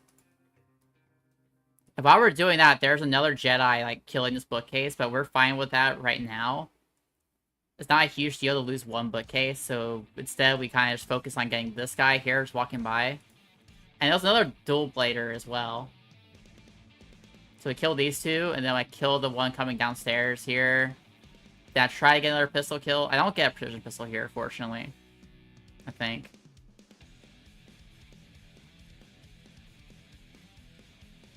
Yeah, I don't get it.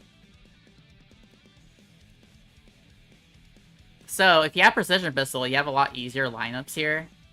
But these lineups are the same, but the way you do them is different. So we crouch into the corner, all the way up into the corner, go into first person and zoom in to get the same zoom you get with a Precision Pistol. But a Precision Pistol, it already has a zoom in when you zoom, is scope when you zoom. So you have to go into first person, but because we don't have that, we just have the regular pistol. We have to go into first person and then zoom in to get the same lineup. And we'll line up this right side of the reticle here. And there's tutorials in the Discord. I think it's resources at speedrun.com as well. To be able to just like showing how to do these. But we line up this line of the reticle here. Right exactly on that line in the door, in the archway of the door. I goof and throw a grenade, but I throw a turret and clip inside quickly. Be careful about doing that. Make sure you have that turret out before you get there. Don't accidentally put yourself in a situation where you can die. And Kaz, I think your lineup for this clip is different, right? Use a little different one. It's based on resolution as well. Yeah, aspect ratio, resolution. Yeah, mine is a little bit different to yours, so yeah, your mileage may vary depending on how you prefer to do this particular clip through the interior door. Yeah, it's based on like your resolution and your aspect ratio. So I'm using 1920 by 1080 on 16 by 9. So this is my lineup is, since I use the teeth of the reticle, which you see it right here. That's your ammo count. So, because I have a regular pistol, I don't have that ammo count. Or rather, what I would call the teeth of the reticle, which is on the inside. So instead, I am rapidly switching between the pistol and the sniper rifle. Which, with the sniper, you can't see the, that teeth of the reticle. You can't see the reticle at all on the PC. Because they remove it to balance them a bit. So I'm rapidly switching between them, so you can briefly see the ammo count. Let me roll that back a bit. I'll roll that back again. So line up this turret clip here. And line it up to about, like, right about here. Yeah, right about this spot is where your reticle should be facing. If you have this, and if you have it correct, you should be able to just walk right on out. Yep, and there we go. We clipped that one out. And now we stole the holocron early. And we're gonna time this all so that we can capture both flags at the same time. I never go for a death here, because I prefer just walking upstairs and just switching. And taking a death. But honestly, the safer thing to do a new profile anyway, but... You want to kill this wave of Jedi as quickly as possible. Of course, don't try to... Want to explain why you're on a table as well? This a Jedi can't get you while you're on a table. Yeah. Unless it's a dual saber. It's the high ground. Yeah, it's the high ground. Now, careful, because those dual bladers can still freaking get you. They will get you, because you have such a big AoE around you, they can just snipe you. So from here, if you have Guardian, this is less sketchy. I don't recommend doing this in new profile if you don't have Guardian locked in. Because I've damaged it on purpose to be able to skip having to do a respawn in a moment. But I recommend just doing the respawn setup if you're don't have the Guardian or even just want to play it safe. It's just risky in new profile. You don't have Guardian locked in, and it's a little scary because you can just die. But here we're aiming to set up a mine at the 30-second mark on the timer for the autoscroller. And then we start rolling off. And that mine later on will kill the Jedi that walk in. So we walk on over. We blow ourselves up with a rocket. Otherwise, you just press the respawn button, which is more consistent. And we already preset our spawn point to the council chamber, so we can just spawn right away and save as much time as possible. And we want to set up infinite sprint here if we have time. If we have more time, we can set up off the staircase.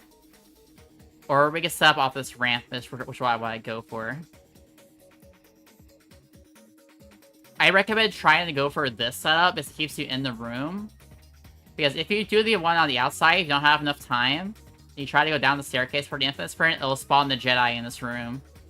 So, if you're too late, so careful about that. Now we're gonna infinite sprint all the way over to the LAAT. And so long as we keep that mine stays alive, we can spawn kill the Jedi. Ads are rolling, but I can't do much to stop that. But yeah, we captured it. Now we have to wait until the ejector switches.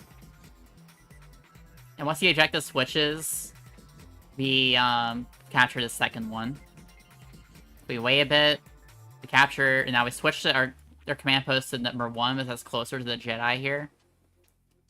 And it's less scary than the spawning on the council chamber, but that's also just about as close, but their more Jedi can just spawn kill you there. So careful about that. But we get the mine kill, so all 3 Jedi Masters get spawn killed, which saves a lot of time. And because we got that spawn kill, we ended up only losing 18 seconds instead of like 25 to 30 seconds, depending on how the Jedi decided to treat us.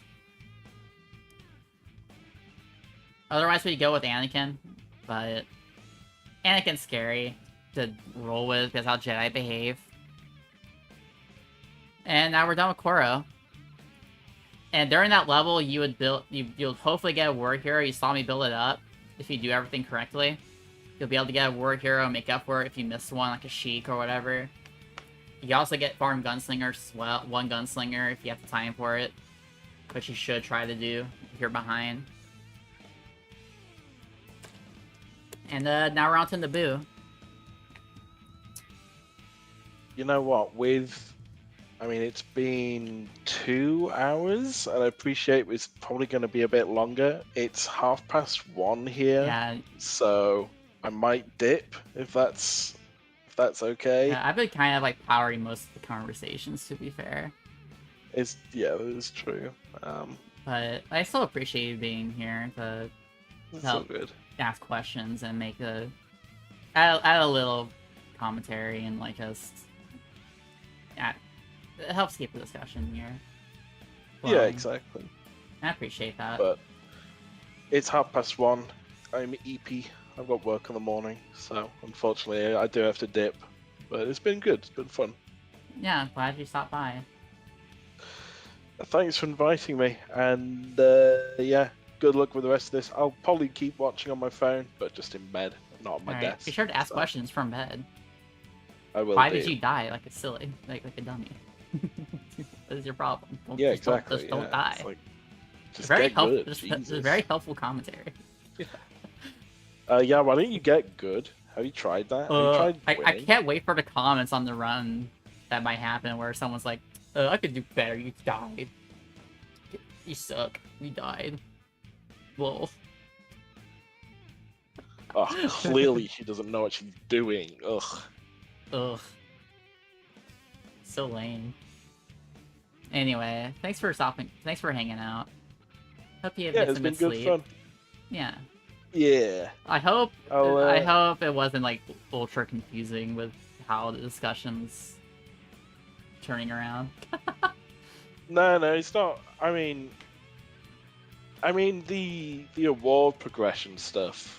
I feel like that needs a flow diagram. Yeah, 'Cause for otherwise actual I'm not keeping up. for actual tutorial, I'll like do something like that. But for something like Yeah. this on the fly, like it works, I guess. In this Yeah, game, I'll be honest, it kind of was giving off a certain air of Pepe Sylvia, but I think that's part of the charm, so it's all good. But yeah, I gotta dip, like I say. So yeah, see ya. Goodbye. Alright. Alright, he's gone.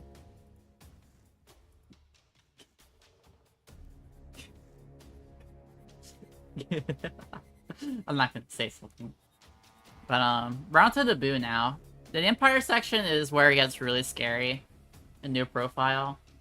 Starting with Naboo. It's not too bad, but it can be scary sometimes. And this is where we're gonna start seeing a lot more class variety in the run as well. If you want to play it risky, you could go sniper, but Engineer is the call on this map for the start here. Engineer has health packs, and the death packs are really good for dealing with a group. So long as you're good at using them, you know what to do with them, you can get some really efficient use out of death packs. So health and ammo death packs will help you a lot in this objective. So you sprint all the way over, some sprint jumps. While being ready to throw down health and ammo in case we need health.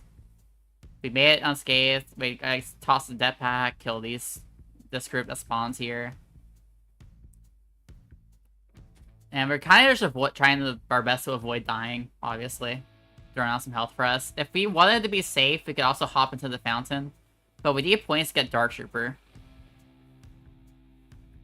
So I set some health and ammo just in case. I switched to Dark Trooper and I set up another unit swap storage.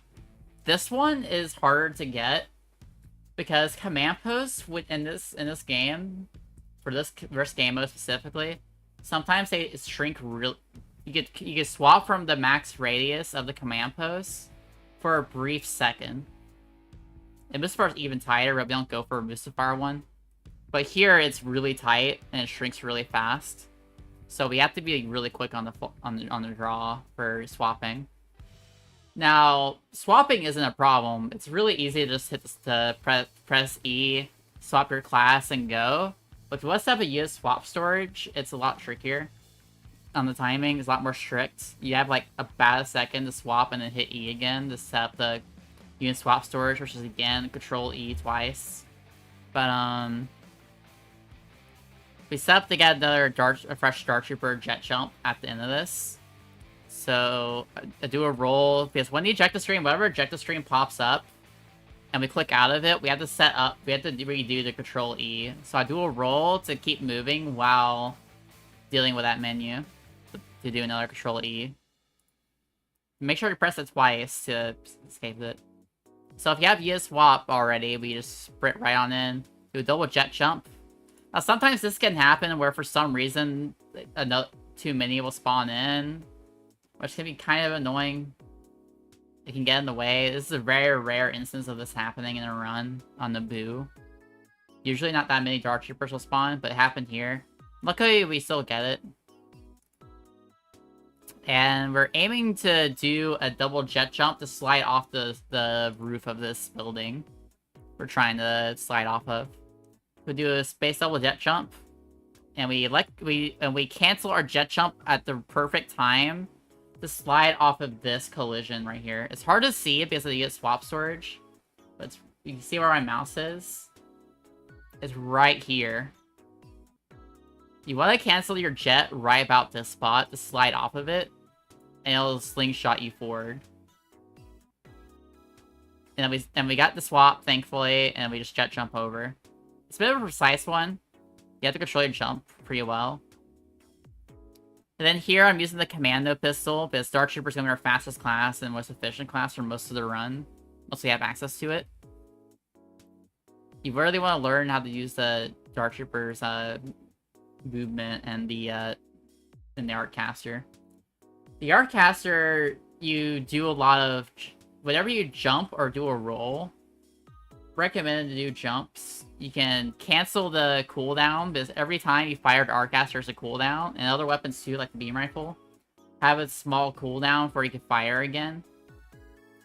If you jump, you can jump cancel the cooldown and fire again immediately. And that includes when you jet. So you'll see us more later. But you have to learn how to get really comfortable at doing the Artcaster. So here we do a double jet jump over here. You have Guardians, so hopefully we won't die. Now, two ways this can go down. So keep in mind, we're also trying to farm for a Gunslinger for killing the Queen. And also get War Hero to make killing the Queen to open up doing a Dark Trooper strat where we throw 2 grenades at specific spots on the Dreader Jedi spawn to spawn kill them and then gun down the Queen quickly. That kind of goes disastrously, as you'll see in a moment. But here I'm trying to farm for a Gunslinger. Now, this spot can go 2 ways. If no one's in the tank yet and isn't moving, but their AI trying to run towards it, it's only like 1 or 2. If they aren't already next to it, try to kill them, because you can prevent them from getting in the tank entirely. So if they aren't in the tank yet, try to deal with them quickly. It'll also distract the AI, so keep trying to get into it and keep you safe. So I do a charge shot to stun both of them and do damage to both, so I can gun them down with the Commando pistol quickly. And now I have the precision pistol. Just watch out for any extra spawns, because they can spawn in late. And after I capture this, I should be able to get War Hero, and if not, I'll get it from like getting the extra kills. So, playing it safe.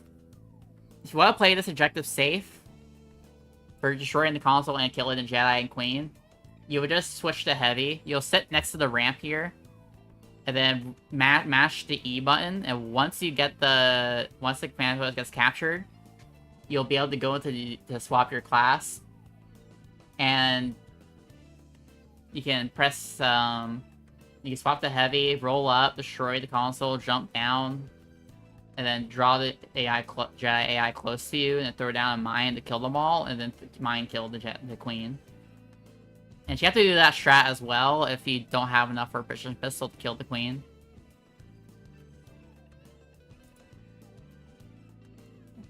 So, this is the Dark Trooper grenade strat. I throw a grenade here. This will kill the Jedi that spawn in this spot. And I try to throw a grenade to go to this spot to kill the other Jedi that spawn in this spot. For me to kill with the precision, and killing the 2 Jedi here. That spawn in the very front with the Arcaster and precision missile, but I mess up. And I accidentally land on the tree. But, funny enough, this tree, landing on the tree kept me alive because there's for whatever reason, a tank's just rolling in. So you saw how much damage I took? If I was inside the planter, I would be dead right now. But because that happened, landing on the tree, it made me miss my grenade. So I tried to go for a grenade stick, but it didn't work because they got stuck. So now I have to try to snipe them while at really low health, which is really scary. And now I can't kill the queen quickly, so now I have to like gun her down from over here. Could have been way worse, honestly. But yeah, very cursed, like Naboo. This is not how you really want it to go.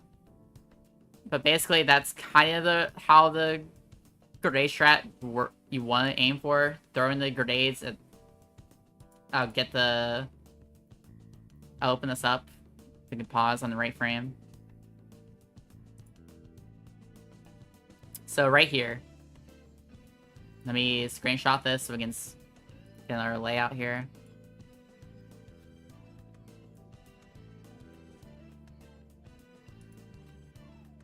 So, we throw a grenade here. That's nothing. Let's see it. So, we throw a grenade here. At this spot. Specifically. And then we try to throw a grenade right about here. And unfortunately, because we got stuck on the tree, we couldn't get this grenade. But if we had gotten it, it should have spawn killed most of the Jedi here. And I would have gunned down these 2 that spawned in front. And then I could have precision pistol these 2. But I got unlucky, so I got almost killed, and... yeah. Honestly, it could have been worse. That could have been so much worse, because I could have been dead here to that tank. Or all these Jedi block spamming, or Naboo guards trying to shoot me. Thankfully I had the precision pistol, so it wasn't too bad. This is why it's nice having it. I recommend just doing the mine strat and new profile. Of just spawn killing. Because the idea for mine strat is basically... You set this ramp, switch to heavy from here. If you want to be efficient, you'll start up a roll just as the command post gets captured. While mashing E to get the swap screen. And then swap to heavy mid-roll. And then you would run... After you destroy that console with a rocket or a grenade... Recommend I use a grenade. Jump down. And run on over to this planter or jump inside. You want to bait this group of Jedi here. To get close to you into this spot. You can see my mouse. But you'll see me do like this the spot here where all the Jedi are grouped about. You throw a mine here to kill all the Jedi in one fell swoop. And then you just mine the queen after this. Tossing down a mine. And then she'll be dead. And that's how Naboo goes in new profile. This is your this map is also Naboo is also your last chance for for backup war hero. If you're already way behind, like you're at 2 war heroes for some reason. Which hopefully you wouldn't be. You'll hopefully have war heroes specifically done. That's the most important one to have. Out of all bonuses done. If you don't have a gunslinger, Naboo is realistically your last chance to get it. See, if you only have 2 gunslingers by Mustafar, you're kind of in trouble. So, a lot of things gonna happen here.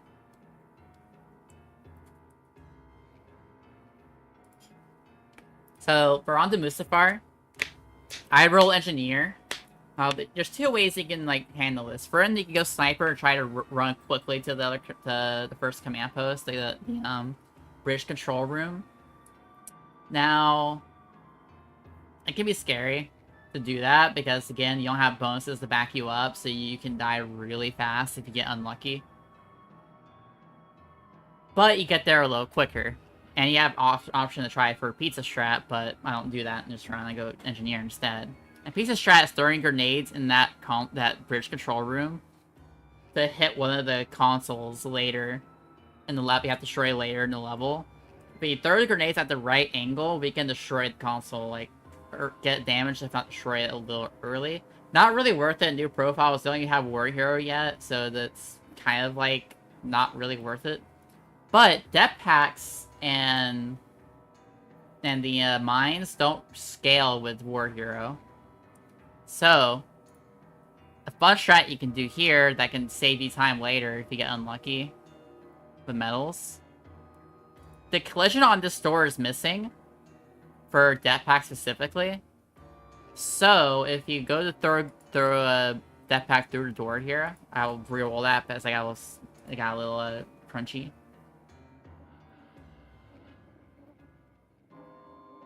You make sure you're holding forward to keep as much momentum as possible on the throw. Throw it up like that, and now you see on the map, the console got destroyed. You saw the hit marker, and on the map it's destroyed. It's destroyed when it's a dark and red. That means it's destroyed. That saves us time later, especially if we get unlucky. And like we don't have a war hero on deck and we died. We just avoid that entirely. And engineer is also safer here with health and ammo packs. If you go with death packs, you can kill a group here. But another thing we have to watch for is we need to make sure we build 7 points because when we capture a command post, we get 5 points. So we need 7 points specifically before we capture to be able to swap the Dart Trooper. So luckily there's a droid trying to stall us, but fortunately we didn't have to deal with that. Swap the Dart Trooper, jet on over. And then I kill this one sniper that could be a problem. I throw a grenade where the rest of them will path to, usually. And then once this door opens, I'll explain something really important about Mustafar that you need to know for new profile. Right here. So, new profile Mustafar is extremely deadly to you. Why is that? Well, notice here, I shocked this super battle droid, but it didn't get stunned like other classes. So, if you know, like, trying to use force powers on, like push or pull on droids, it doesn't work correctly a lot of the time. This happens to the Artcaster as well. They have a weird property where stuns don't... what would qualify as stuns, like push, pull, or the Artcaster stun, doesn't work properly. Or causes the staggers, so the droids can ignore it and just keep firing. Which makes Dart Trooper really scary. Still your best option for getting around quickly, but it's a lot sketchier. And because the death stun doesn't happen consistently, you have to be really careful. So do not stop moving just because you got the shock on them, because chances are you didn't stun them and they'll just kill you right away. So we do a little movement here, do a little slide. Getting good at the like Dark Trooper slide tech where you cancel your jet like right the spacebar right as you're about to hit the ground is a pretty good thing to learn, be better at. Thankfully assault droids aren't too threatening. Now I don't have precision pistol, so I can't really easily kill. So it's something to keep track of in this level. You want precision pistol for Geysor, but depending on your luck on these objectives here, you won't be able to get as many kills to get it quickly enough. So far I have 5 kills. I think it's about 5 kills with the pistol. I need like 1 more to be able to get precision pistol, but I don't have it yet. So I set up another unit swap storage here first. So if you jump at this command post to save time, you don't have to do this, but it saves time if you do it this way. But if you just stand here to set up the unit swap storage for leaving, that's safer and more consistent, but if the faster way is to jump into the command post as it's captured. Hit E to pull up the unit swap screen. Control E twice again to store the menu. to do a double jet jump all the way over here. Throw a grenade. Hopefully you can roll. If not, use Control E again after exiting out the objective screen. And then you notice we built War Hero on that objective. This is why War Hero is so important. It allows us to destroy this console in 3 grenades. If we did not have War Hero, this would take 5. And because it would take 5 grenades, it will take us forever to destroy this console. Because we have to get ammo for this one console, and then get ammo for the other one, especially if our team didn't do much damage to it. But, because we threw that death pack through that door earlier and destroyed that console early, we don't have to worry about that at all. So, if we didn't get War Hero here, which we almost didn't get it, so we only just got it after capturing the ramp. Because we captured it, and got the War Hero, it only took us 3 grenades to destroy it. And, because we threw that death pack earlier, we don't have to worry about the other console.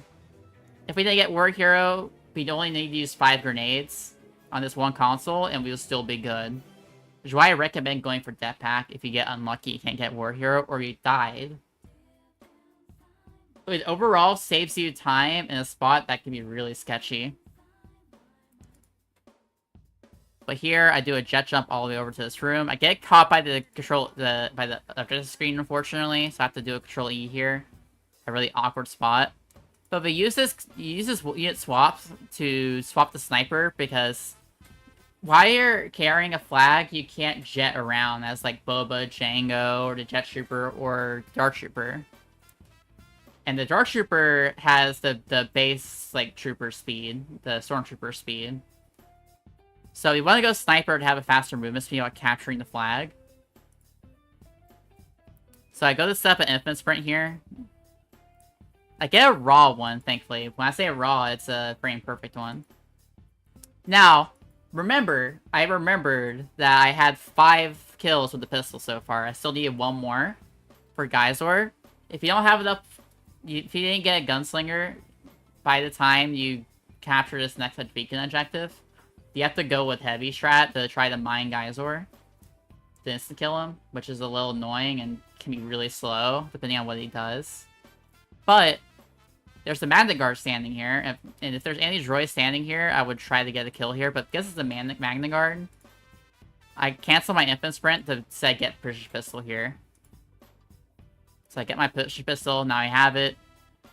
So I swap the Dark Trooper here. Because he has full fresh stamina, and just lets me jetpack right away. Now say Dark Trooper. I wait for objective to swap. If you're up here too early, whenever you enter objective, if you enter too early, it won't like complete the objective until you like exit the radius and then get back in again for the completion zone.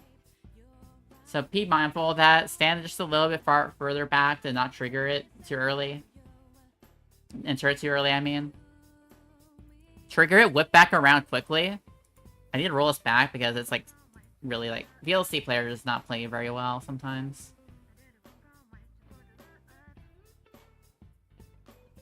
We're on into it and we whip around. Now when Geysor spawns, I recommend pressing Q to lock on. Q is the default for locking on, but if you're on a console and stuff, use whatever your lock on key button is, like square, I think, on PS2 or PS4. Press that, whatever button that bind is, to lock on the Geysor, because it can be hard to track Geysor among the sea, Aegean Ocean sometimes.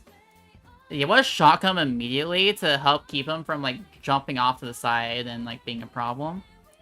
And then switch to Precision Pistol and try to score as many headshots as possible. Now, be careful. If you kill Geysor before the objective screen, like, for his objective comes up, you soft lock the game. Because the game will soft lock if you kill him too early. So we have to do a balancing act of doing enough damage to kill him quickly once the objective switches, while not doing too much damage to accidentally kill him too early. So it's a bit of a balancing act, but we get a really good setup here, and we kill him like almost right after the objective like swaps. And we get a quick kill on Geysor.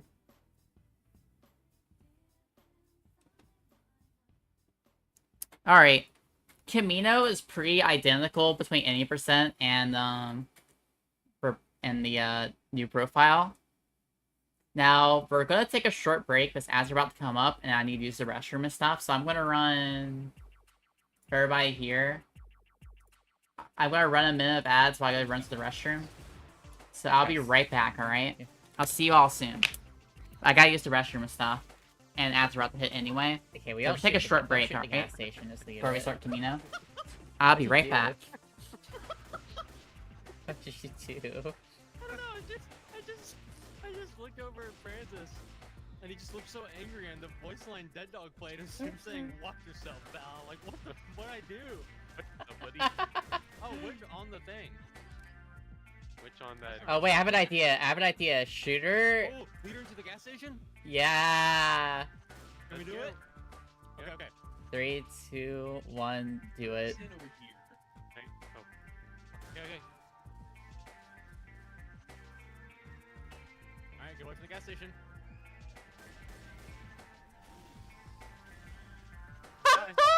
Sick. You could be getting shot at and you don't even know. Starfy, I found them. Starfy, does that belong? Yes, ass. Does that belong? Well, I got them. We did it. Roger that. He didn't let me open the door. Oh, it's a 1v1. Take each other out. I don't even know where Starfy is. It's a 1v1. You're not supposed to know. Turn on your helmet cam. Cheat. No, never mind. I know where Starfy is. 1v1. We leave it after this one. We gotta go out. Gotta go. I'll still do one more.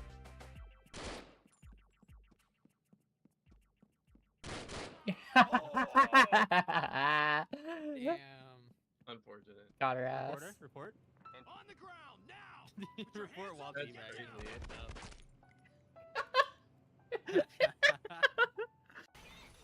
I gotta adjust that. Not, if I wanna not do saying that. my opinion on it, but just the fact that burst is like a full screen thing now, that changes a lot about the game. I mean, I could be wrong. Oh Wow, it's jeez. 12 Oh, we're so frames rollback. chunky. It's so chunky. No, this is good. Good on my end.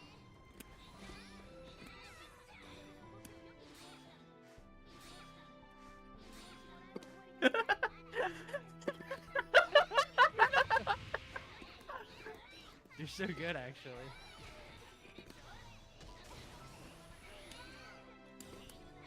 I really hope. No. Wait, no, my button puts. No. Jab's like, hey, why is it so laggy on the computer compared to the Sony PlayStation? I don't know.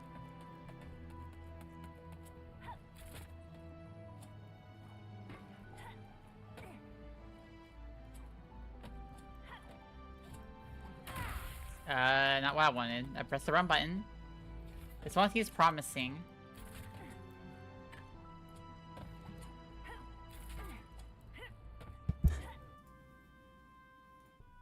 Come on, come back. Oh well. Can you believe how well over 20 minutes to go?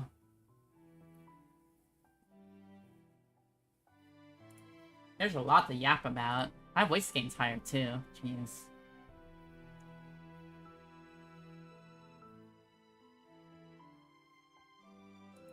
So, Camino.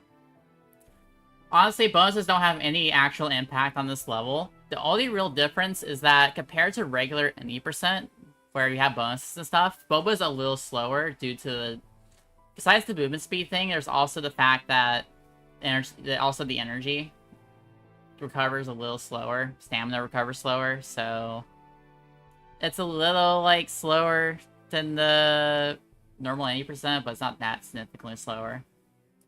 Honestly, it might actually be better to go for infinite sprint setups here, just to like, is that how slow it can get? Probably spawn as Boba immediately. Do a small jet boost get across this platform, hold on to it, jet boost just about here and let go to preserve your fuel.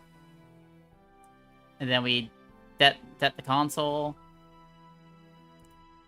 Now, this fuel line is very important for what we're about to do. We're gonna do an out of bounds movement to get in and out of the cloning chamber with the flag while still flying. To get all the way outside. If we miss it, we'll die. So if you're doing a regular, like, if you want to take it casual, safe, you can just get the flag with the jets and just jet out the door, the tunnel, the way you came. The way you got inside, you just leave that way. You want to take it safe, but we're doing out of bounds here. So our fuel is very important. So again, make sure your fuels are right about this spot before you get inside. Det the console. Do a small jet here and let go. Sprint up all the way over to this angle. And then we're going to jump. And we're going to wait until right as about where we touch the flag. Right before we touch it, because if we get the flag, if we touch the flag, we lose the ability to jet. But so long as we're still as long as we're actively flying, we can still grab the carried flag while flying. We just can't start up another jet. So we fly over here to this little spot. Let me get a replay that a bit. Sprint jump here, time your stamina, jump into the flag, and we're going to be aiming for, you can see where my mouse is, we're aiming for this spot in the ceiling. I'm going to fly on over, and flick our camera up, and we'll start flying through the ceiling. You want to keep holding up until your fuel runs out, and you'll get all the way out of bounds. This is harder than it looks. Like, I'm used to doing it, but it can be tricky to learn at first, so... And learning how to set up your fuel correctly so you can get outside without accidentally bonking. So if you bonk the ceiling, you have to abandon the strat and instead go through either the main hallway or try to instead jet towards, like, the, instead of trying to jet all the way outside from through the roof, you go to the side instead to clip back in bounds into the, where you came in from originally. So you don't, like... Because if you fall down, you soft lock. You basically soft lock. And you can't get the flag again until it respawns. Which basically, for a speedrun, that's an instant, like, reset. So just be very careful about that.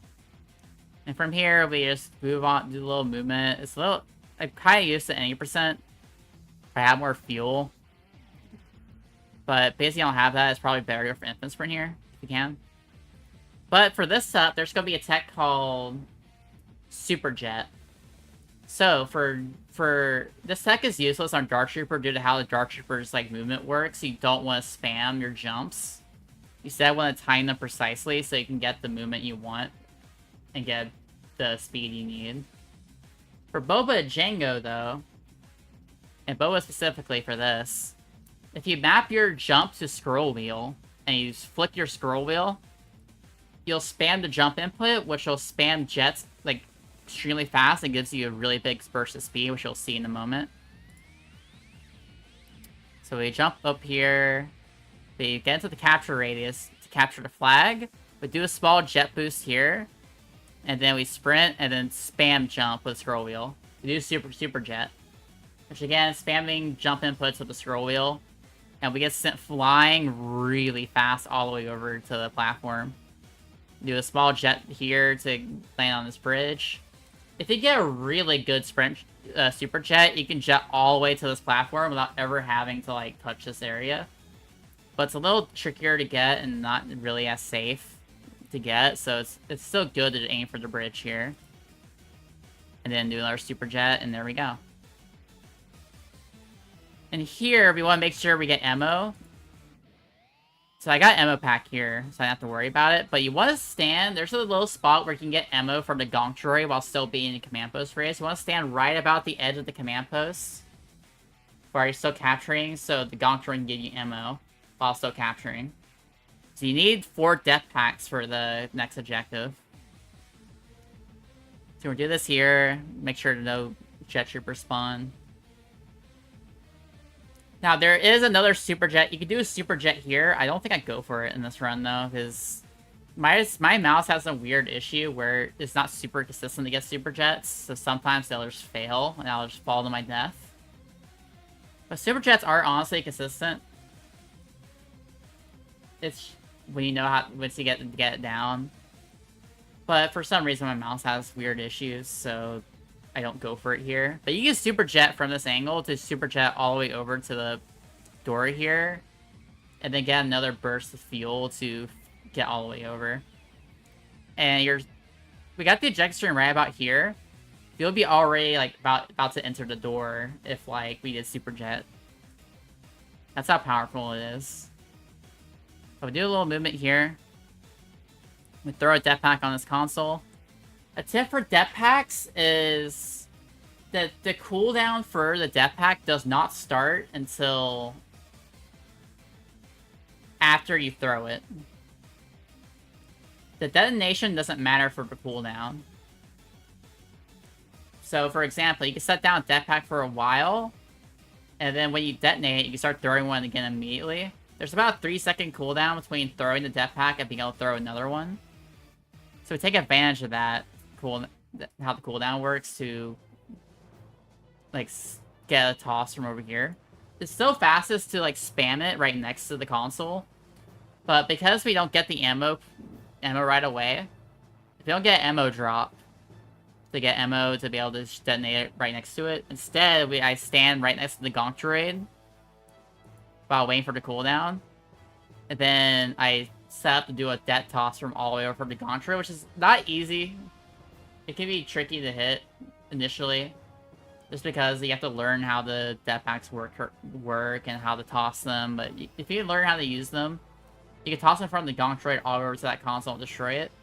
Otherwise, I recommend, if you're learning the game, I would just, in the category, or any category with Camino, I recommend just standing next to the console, blowing it up, and just waiting for the gonk droid cycle to get ammo. And we destroy these next two. And then we respawn from Boba to spawn as a heavy trooper.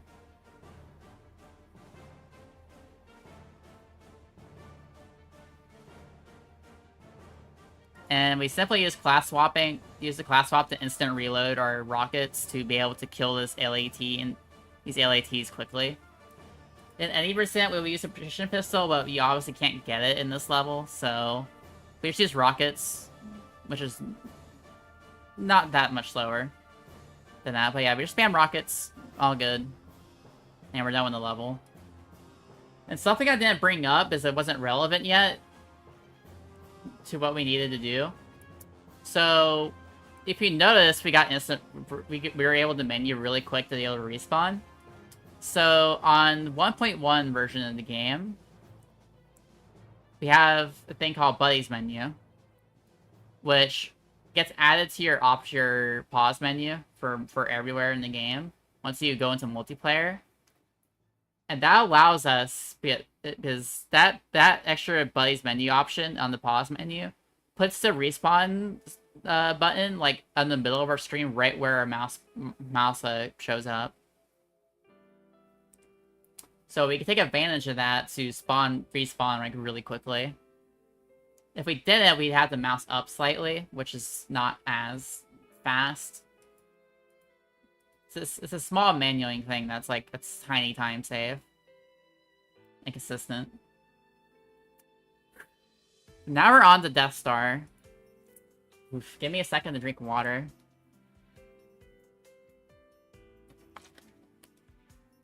Let me check YouTube chat, because I haven't seen it in a bit. I haven't missed anything, right? Okay, good.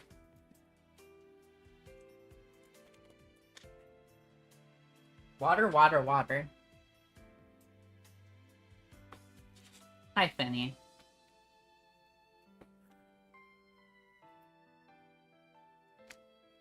Death Star. This can also be... This is not too hard, not really a hard level, I think. It's harder than other levels before it, but... Excuse me. Excuse me. Got a hiccup. This is where the rebels start showing up, and where Wookiees start becoming a factor. And they get deadlier in the next level, Polis Masa. But for right now, they're still a threat. And this is where the game starts to get a little harder. Now, this first objective isn't too bad. You just run all the way downstairs. There is a turret clip I have that I always use at 80% that I could use to get downstairs a slight bit a second earlier. But I don't really go for it here.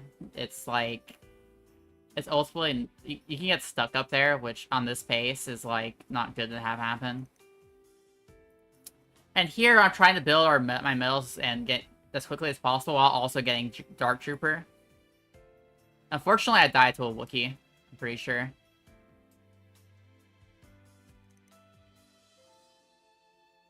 Be able to get Dark Trooper, I think, at least.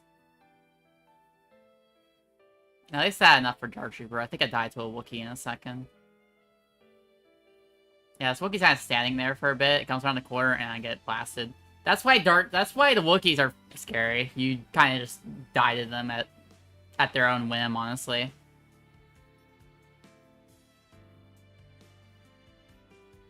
I'm kind of just goofing around. Nothing really matters here. Just make sure you kill this ambush. This ambush spawns. Now, this is one of the first big instances of an ambush spawn happening. At a minute 15, an ambush spawn of rebel spawns in this little hallway here, connecting the two hangars. You have to make sure you kill them because they can actually cause a lot of trouble later for defending the objective. There's nothing else that spawns back here later, so you're good to just kill them and just move on. And here we want to make sure we're on Dark Trooper. I'm being careful about these Wookiees, of course, because it's scary. And make sure I get some health and ammo to myself, and then swap the sniper to get a full ammo refill. Whenever that's heck, or you see you take advantage of a lot. So, how you get a full... My recommendation for getting full health and ammo quickly is to first switch to Engineer, do around health and ammo pack, then switch to Sniper, because that gets the most health for you. And it'll also max out the health and ammo pack will max out your secondary ammo, like, instantly for Sniper. And then switch to your whatever class you want to switch to. In this case, Dark Trooper, and you have full health and ammo. Which is very helpful.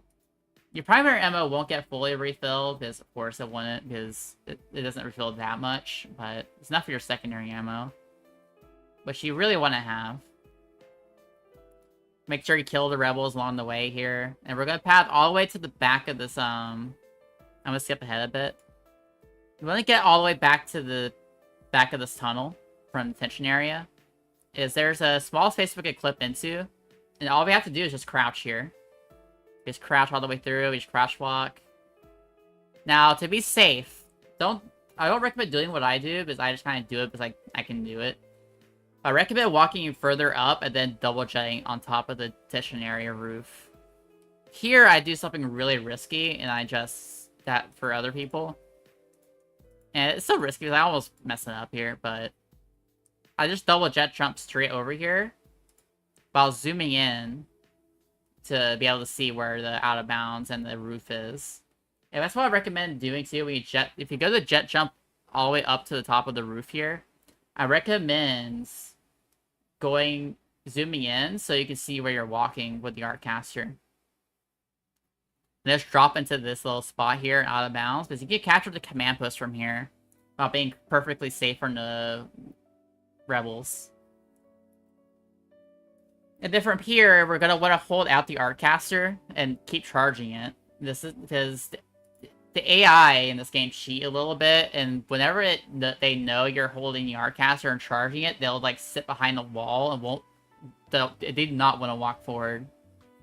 We abuse that to try to keep them off the command post as much as possible. Unfortunately, this one rebel is just wanting to be really stubborn, and I end up having to let them walk on so they don't cause me trouble. I see this one rebel.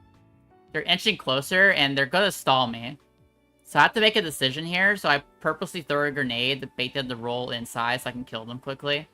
While keeping this other rebel that is like all the way inside still. You can see on the mini-map up here. I throw a grenade to get scared of this one while in the back, while also baiting this rebel in the front to roll in so I can kill them. Because otherwise they'll stall me at a bad time when I need to swap, set up a swap. So here, I don't recommend doing this on the when you're learning. This is a pretty difficult unit swap storage setup. Probably the hardest one in the run for new profile. But the idea is we set up a unit swap storage and we do a double jet jump from out of bounds. I do it really quickly so it's really hard to see the lineup, but there are tutorials out there for that I do have, I think, on the other tutorial that show the lineup. But you want to set up your unit swap storage so we can swap the sniper. The double jet jump. I don't recommend doing this unit swap storage. I recommend just double jetting over here. They kind of want to hover like around the outside edge. So we do a sprint jump, we quickly turn around, and then double jet jump. With a little bit space like that. I roll it back again. So you can see a little better. I'll slow down the playback as well. Speed, slower. Yeah, double jet jump. I'll slow it down. I want to catch so you can see exactly what I'm doing here. Have to kill this rebel because they'll stall me otherwise and ruin the strat. Unit swap. Storage. Quickly turn around, double jet jump on the outside. So we don't get caught. If we take the angle too tight or too wide, we'll either fall off the map or we get stuck in collision and potentially just get soft locked and die. And from there, we just have to like, it's really hard to recover from there. But we double jet over. We try to spawn kill these guys, but I get a little unlucky because there's so many rebels here that a soldier got it. I'll roll it back one more time while I fix the playback. Double jet over, shock the rebel here. Another rebel got it, unfortunately, so I have to go get it again. Now, alternatively, you can instead be sniper when entering this. When you go to capture the detention area, you can stay inbounds instead, and try to kill all the rebels inside the detention area And from there, stay sniper, and you body shot the rebel sniper that immediately spawns in with the flag, with the Death Star plans. Spawn kill them with the sniper from all the way over the detention area as soon as they spawn, and just run over to the sniper and get the flag and back. And from here, we swap the Dark Trooper from sprint jump. And then we do a tight double jet jump. This is, honestly, Death Star is one of the cooler Dark Trooper movement levels. We aim to do a slide tech, which we get here to get a little boost inside. Then we do another double jet jump to get into the laser room. Now, we're kind of just chilling for a bit. We're waiting to capture, so skip a bit. Now, right before we captured the command post, I set up a jump so I can get a lower Dark Trooper jet jump to get across all the way into the tunnel. So let's roll it back again.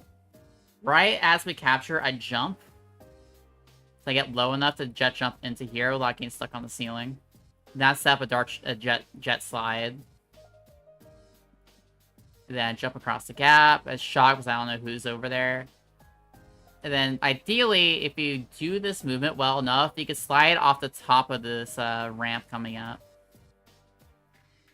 This ramp here, if you get a good enough jet jump, you can slide off the top of the ramp here to slide all the way through the conference room. If I don't get it, and I said jet jump all the way over, which is fine too. And this is the easiest unit swap storage in the game. You could do this yourself too, It's incredibly easy and it's free time save in any category. Basically, we swap we swap Dark Trooper again to get fresh stamina and jet fuel. And then we set up another unit swap storage. And from here, we do a sprint jump into a jet jump here. And we get as close as possible, swap the heavy, and throw a mine here. And this is where our medals come into play. You want to have Precision Pistol for this moment. For killing the Jedi that spawns at the very end. So, my aim here is to try to spawn kill him with headshots. Alternatively, you could try to spawn kill him with a rocket as well. And if both of those fail, you can mine the Jedi here. Or you could just throw down a mine ahead of time and just let him walk into it for safety. But I recommend at least trying to go for the headshot kill. But I don't get it because they block spam immediately. I also mess up the mine, so I have to take a really risky like strategy here. If you mess up the mine and the Jedi is like one shot, this is almost always a dual blader that spawns here. So you'll have to like be careful because of the AoE. But if you could bait them and they're at 1 HP, they're like one shotable with a precision pistol. What you can do is bait them to get close enough to you, so you can bait them into attacking and then shoot them as they're mid-attack, right as they open themselves up. It's very risky. Alternatively, you just splash their feet and just kill them that way. But I took a risky flow here. But you can finish them off with a splash from a rocket and it'll be enough too. So multiple ways you can go about it if things go wrong. But that's it for Death Star. Now, Polis.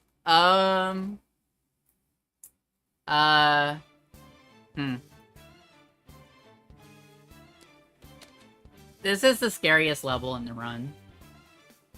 This is arguably the second most scary level, if not the scariest.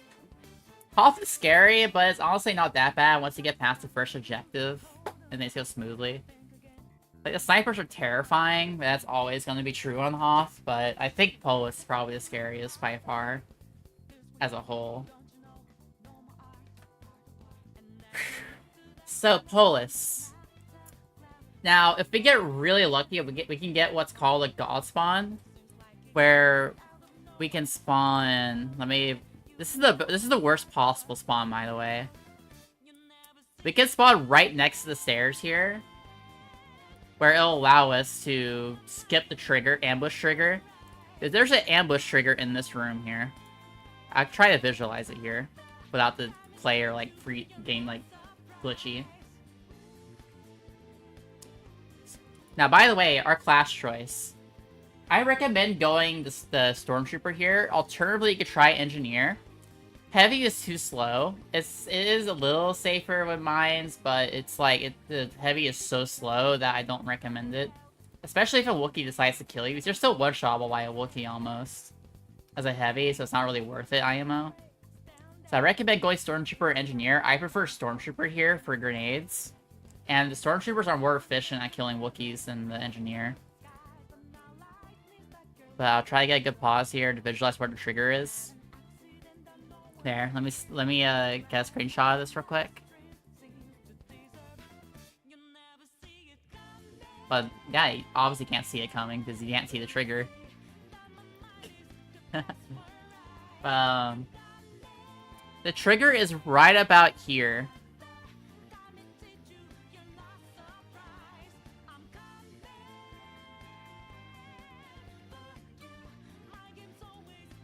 This little square is about where the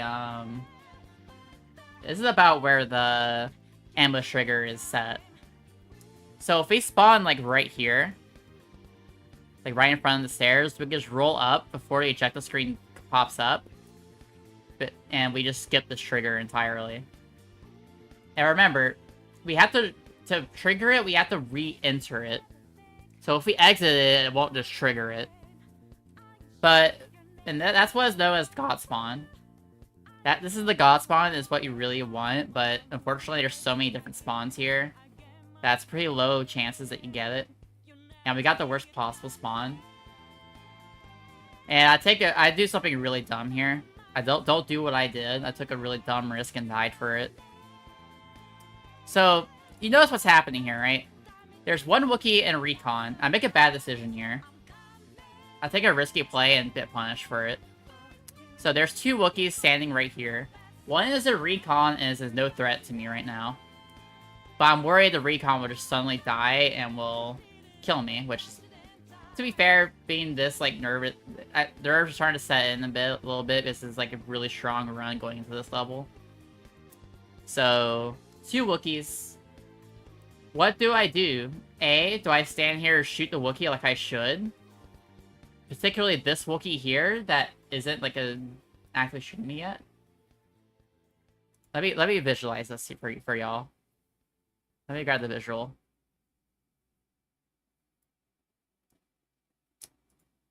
So, do I, A, just shoot this Wookiee?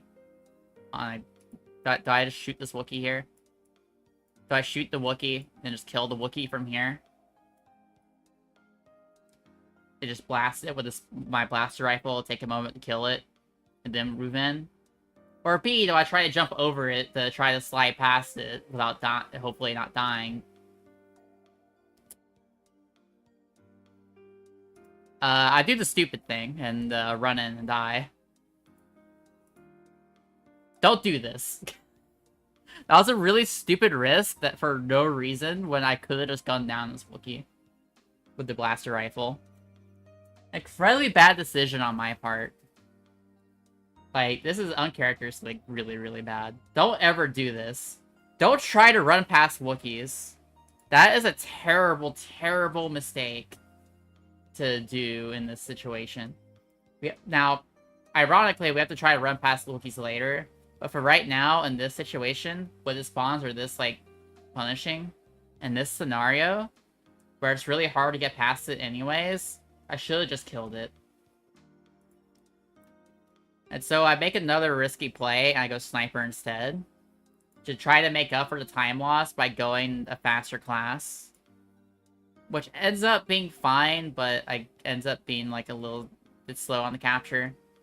Pulse was honestly the worst part of this run. This is how, like, things can cascade a bit if you play it poorly. But that's on me. Thankfully, I don't have too much trouble here, but this is why we want to be Stormtrooper. The Stormtrooper has more ammo, and it just has more efficient in killing groups than the Sniper in this situation. Especially with the Wookiees, so you have a little more health buffer as well. Blast rifle's better at killing Wookiees, etc. Grenades are also really nice to have for killing those groups. But what happened, happened. We lost 30 seconds. It's fine. It's just how it be. Now, in this room... Hold on, I can't rewind. So, we try to set up an infinite sprint. Now, before we get to the setup area, we have to try to hit the frame perfect. I got the frame perfect. But I actually don't recommend doing this. I recommend kind of just waiting around the corner a little bit to see, like, what's coming around.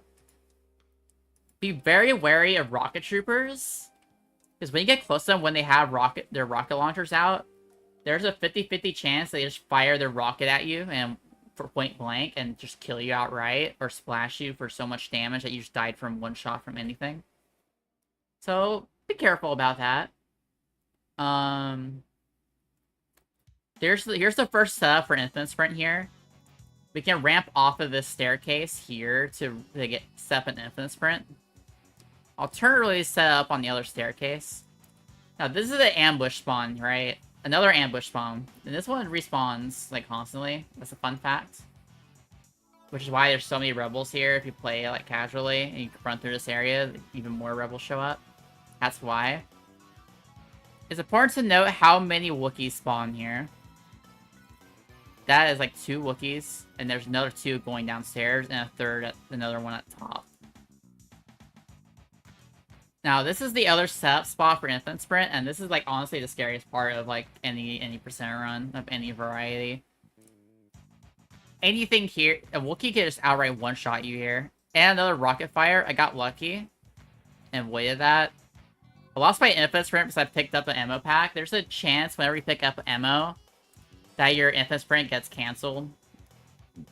So you want to avoid ammo packs, but in this case, I wanted to get health for some reason. For safety. But I didn't really need it. But thankfully, I get another infinite sprint here. So it's all fine. And now we capture. I swap to heavy. And I go to set some mines ahead of time. Try to get a few kills. And then I'll respawn, right? So, a very big crux of how we handle Polis for setting up for the end of the level during this auto-scroller. And this is the scariest auto-scroller in the game. Like, you can get... Like, this is a consistent spot, consistently where runs die. Because this defense is so difficult. Especially a new profile. It's a little easier in 80%, and you can take it a little safer if you want to, but new profile is scary. But how we handle it is... First, we do a respawn to spawn back in the hangar we started in. We swap the Dart Trooper. Now we do a jet jump all the way over to here. This triggers 2 ambush spawns. So, remember those ambush spawns we were talking about? There's an ambush spawn when you enter the hangar. Anytime you enter the hangar, there is a ambush. Especially, including when you spawn there. There's also an ambush that spawns in at the tank in the tank right before you enter the tank room. But they don't respawn. But they only get triggered once during this auto scroller, so we purposely set them off early. They will come back if we show up late, but for right now, this is fine. We're triggering them early, make our capturing it later safer. So respawn back. We go back to Dark Trooper, the Heavy Trooper. And we just focus on using mines here and Engineer to keep things, like, alive. If you're good with death packs, I recommend using the Engineer, but otherwise, it's good to use the Heavy's mines. And you also notice I swapped the command post back to the hangar, so we want to respawn back in the hangar again after we clear out the next wave. Or skip ahead a bit to the next wave. Now, this is why Polis is scary. This part of the auto-scroller is sketchy. And where the runs can die. And honestly, make it take a really, really crazy risk that I really shouldn't have taken, but it worked out, but... I recommend, like, waiting until about 35 seconds before you leave. I left at 40 seconds, so I figured it'd be safe, but... For me to do that. Don't do this. Wait until about 32 seconds to leave for your respawn. Back to the hangar. Now, always make sure you have mines set to kill any rebels that walk in. And just hope your team handles it. Swap to Engineer again. And we're going to take the tank all the way to the back of the map. And notice how the ambushes didn't trigger back again? Those don't come back until after you destroy the console. So, important to keep note of that. So we take the tank. And you roll on in here. Another thing doing what we did, doing that same as triggers early, it also kept the rebels from capping the hangar. Because if you notice, casually, throughout the level, the rebels start slowly capturing the hangar from you while you're across the map. And that's a bit of, like, a extra bit by the developers to help imply to the player that, as a bit of storytelling, like, hey, the rebels are a bigger threat than anything you faced before. Because they're actually, like, looping behind you and capturing stuff from you while you're focusing on the console. But here, we're going to set a death pack here. Very important note, make sure this death pack is sitting on the center of the console. If it's on the outside, or anywhere on the outskirts of it, it won't one-shot it. So, very important note, make sure you set this death pack in the center. Make sure it's set down and respawn. And we're gonna spawn back in the hangar. And if you notice, that's why you don't do what I did earlier, leaving too early. So I almost, like, lost a run to this. Thankfully, I didn't. Team held out well enough. Because your team can't recapture the command post here. So it's not a defense objective where your team can help you out with recapture. No, they cannot, so... You have to be there. So if the rebels, like, swarm your team, you can get a defeat if you're unlucky. Thankfully, things worked out. Now we wait for the objective to switch. Wait until the objective switch. Don't do it too early. Wait until you see this objective pop up. Clear it out, and then detonate the death pack. And now you're already here. No ambush here. And now because you're already in the hangar, you won't trigger the ambush triggers in this hangar. And instead, you're able to safely capture. And that's the Polis. I know I ad hit during that, but I kind of had to commit for the you know, thing.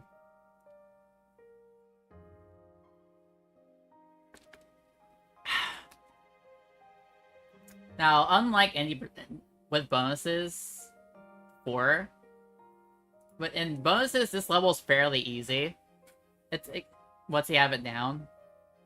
But this level in new profile is scary, scary, scary.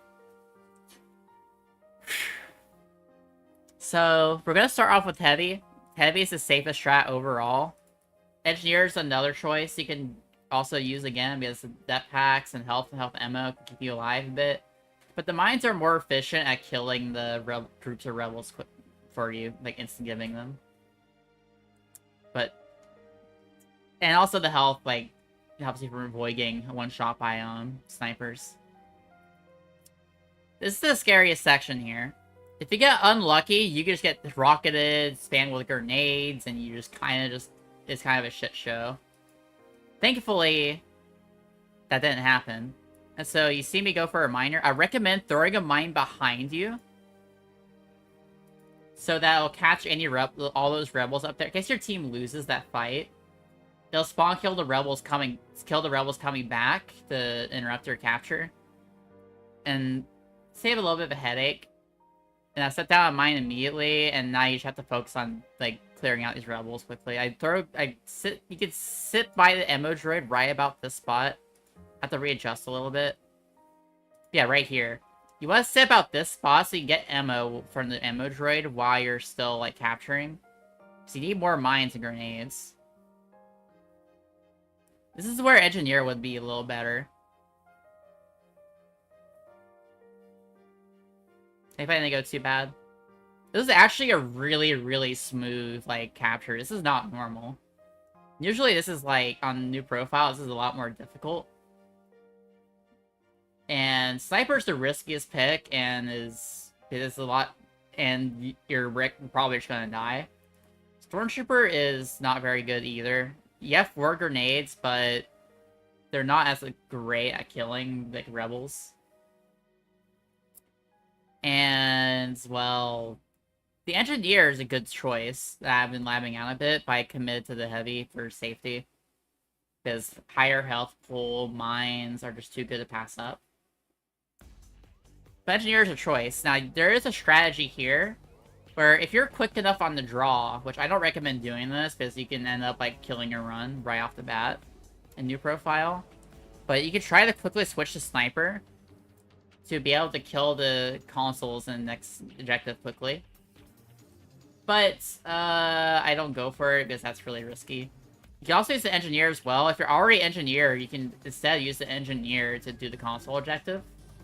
And the reason we would want to avoid playing Vader on this consoles is because lightsaber heroes have a really hard time hitting destructible objectives. Specifically, the consoles we're about to destroy. And it's not a great time. The sabers kind of just go through them or don't end up connect sometimes. And it's not great. It's annoying. But I still commit to Vader. Because it's overall just a bit safer for quickly getting through this. But if we were Sniper or Engineer, we could just, like, set grenade or death pack these two, destroy the other consoles in this room. with a shotgun or a sniper rifle. Or with a stormtrooper if you want to try that as well. You could also use a stormtrooper, but it's not as efficient. But stormtrooper is a decent option as well. But yeah, if you're doing heavy, you have to take a risky respawn. Where he swap. If you mess up the swap and you're too late, you can lose Vader from spawning in.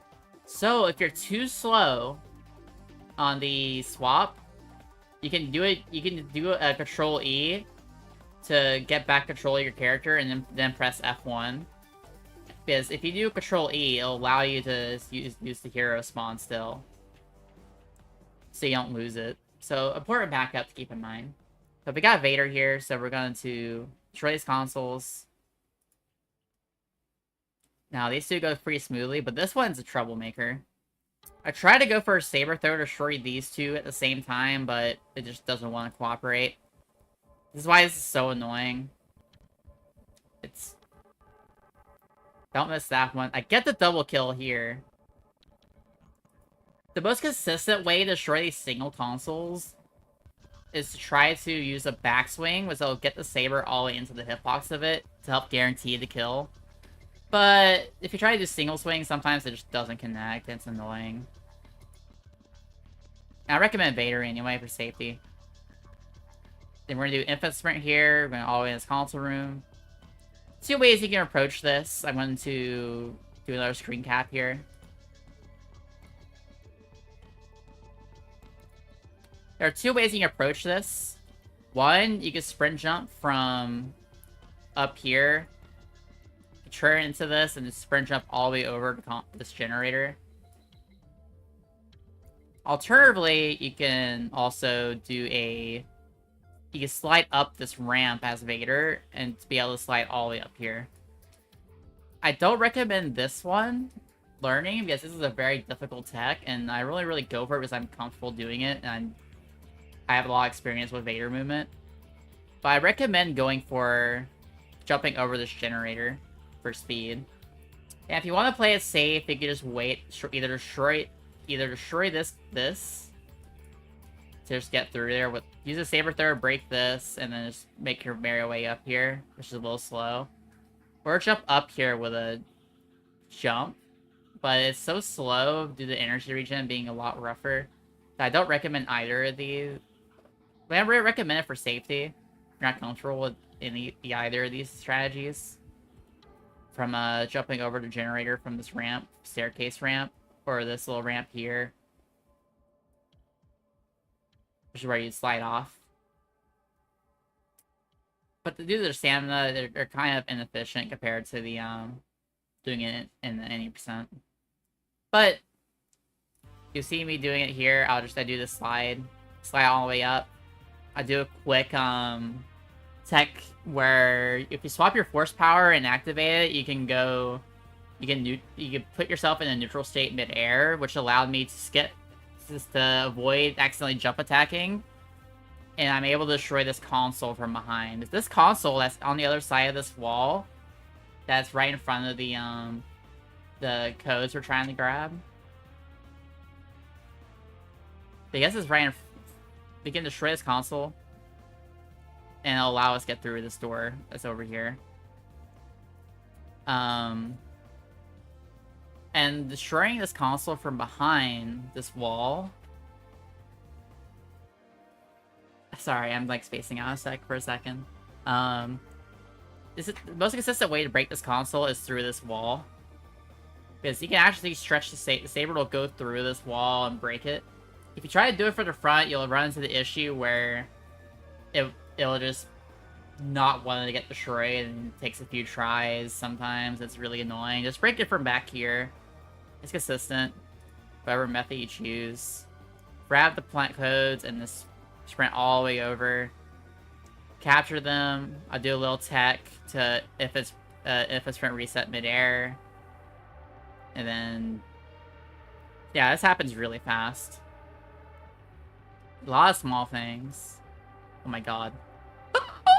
Hold on, I accidentally pressed the button. Sorry, chat. Let me find where we were. This is the shortest level in a run at about a minute 15, a minute 20 for new profile, and any percent is like a minute 11 seconds. And IEL is like sub 110, so yeah. And from here, we just dash attack Leia and then hit her with a saber throw, and then kills, and that's a quick kill on her. And we're done. Tantive is, once you get to Vader, it's fairly easy to execute, but it's not, in their profile, it's definitely much more difficult. Let me do something real quick.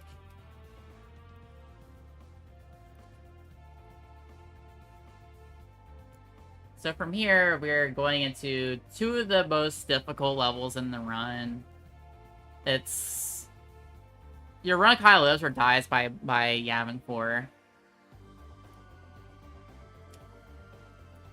I have food right now. I don't want to get too cold. I don't want to get cold. But I'll try to go through these, like, really well. There's not too much to talk about on Yavin, funny enough. But I recommend using the Stormtrooper on this objective.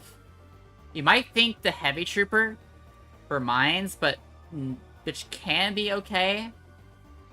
But the Heavy Trooper struggles to, because you don't have the Precision Pistol, the Heavy Trooper kind of struggles to kill, like, single targets on their own.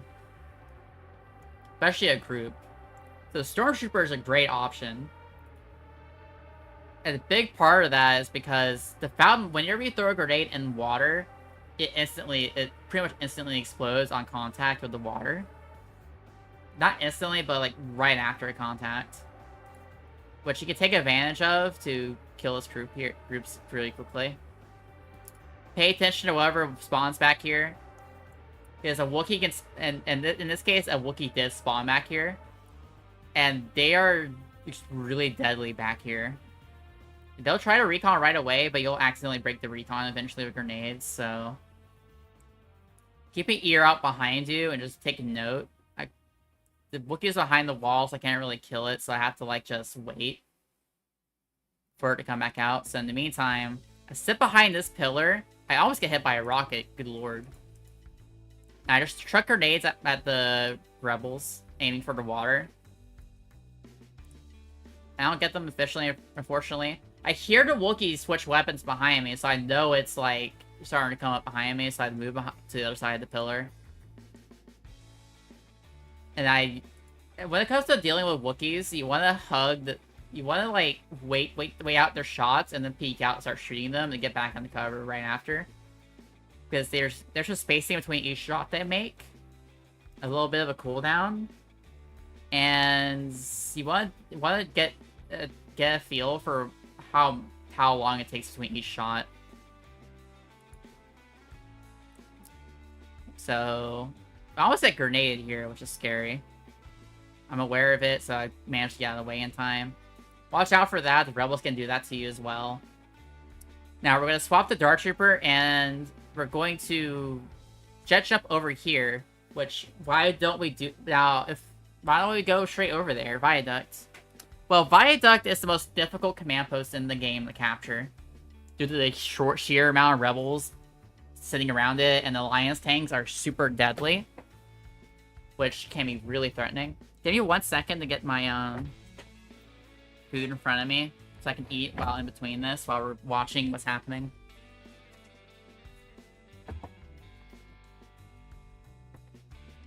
Thank you.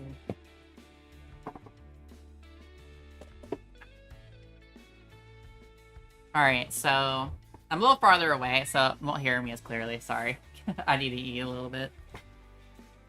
So I'll eat in a second while we're going through the defense objective coming up. So, let me get a snip here. Let's get a snip real quick, right here. So, right up here, right against this wall, there's an ambush trigger here. There's also an ambush trigger, like, right on top of the viaduct. So, in order to take up some of the spawns, we're gonna, in new profile for safety, we're going to jet jump all the way over here. to this spot to trigger the rebels to spawn here, and then jet up immediately to Viaduct. There's the command bus we're about to go capture. To make it easier on us. It doesn't mean it's easy. It's just easier.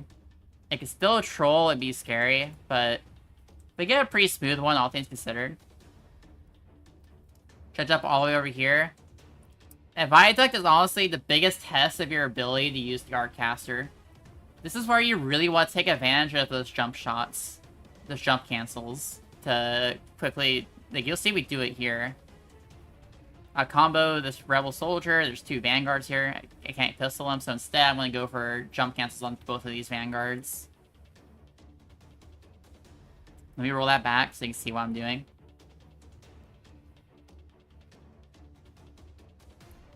Shock, shock, jump cancel, shock, jump cancel, shock. That's very efficient. A throw grenade to make sure there's no rebels behind that wall. And I have to combo this rebel here. I still almost died, too. Like, this command post is that scary, but thankfully we made it through smoothly without getting stalled at all.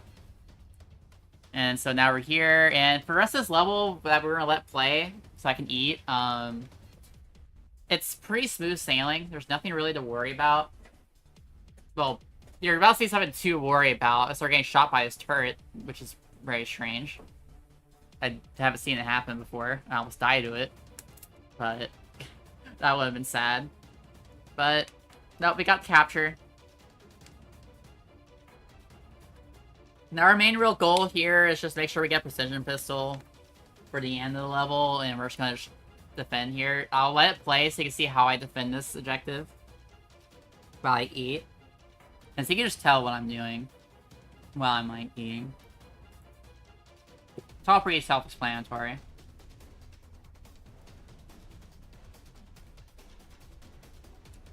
How are you all doing? I'm getting tired.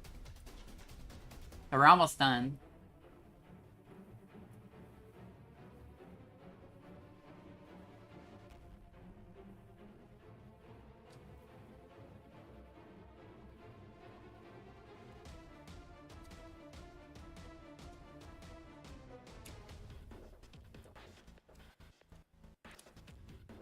Now another Raven Wearable spawns after the 1 minute mark, so I just reset mines to kill them like quickly. That's that kind of strategy.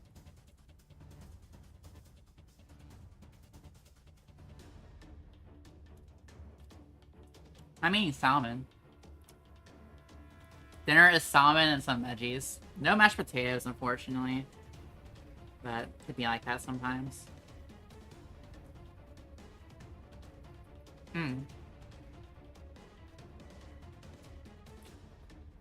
Alright. So I jet jump into the... I switch to Dark Trooper at the 30-second mark. And then get into the IFT. And this is why the Precision is going to be really important in the moment for this final objective coming up.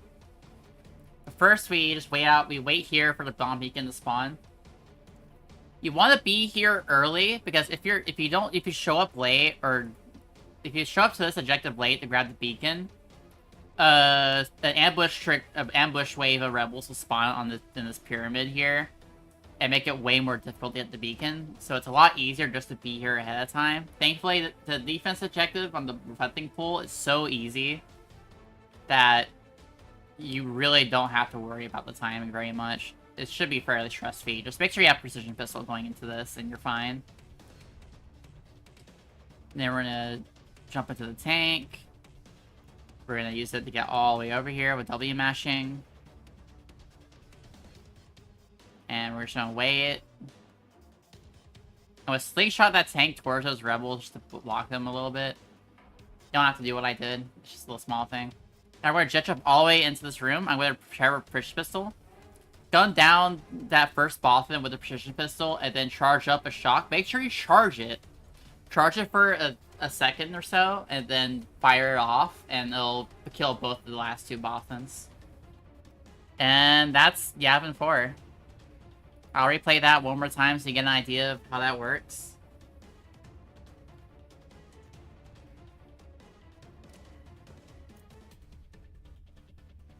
There you go. Overall, the end of Yavin, the second half of Yavin is pretty easy. It's the first half that is like really nightmarish. Give me one moment. One moment, chat.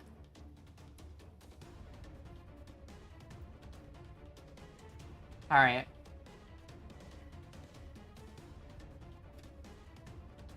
We're at the finale. Hoth. Speaking of nightmares, this is the most nightmare level in the game. Especially for specifically no profile has a really hard time on this level. Sniper, the AI is at max regressiveness in this level, and the snipers especially will just have a really high chance of just one-shotting you. Especially if you don't have Guardian bonus most of the time. You are, for this first two objectives, you can just get one shot and just fold over and die. So something to be very careful about. So we're gonna start off this level. Also, I take it a little risky as well. You spawn as sniper, destroy these two turrets, because they can be a problem. And I try to get some kills on sniper groups of rebels, and specifically in a group that has like a sniper or two.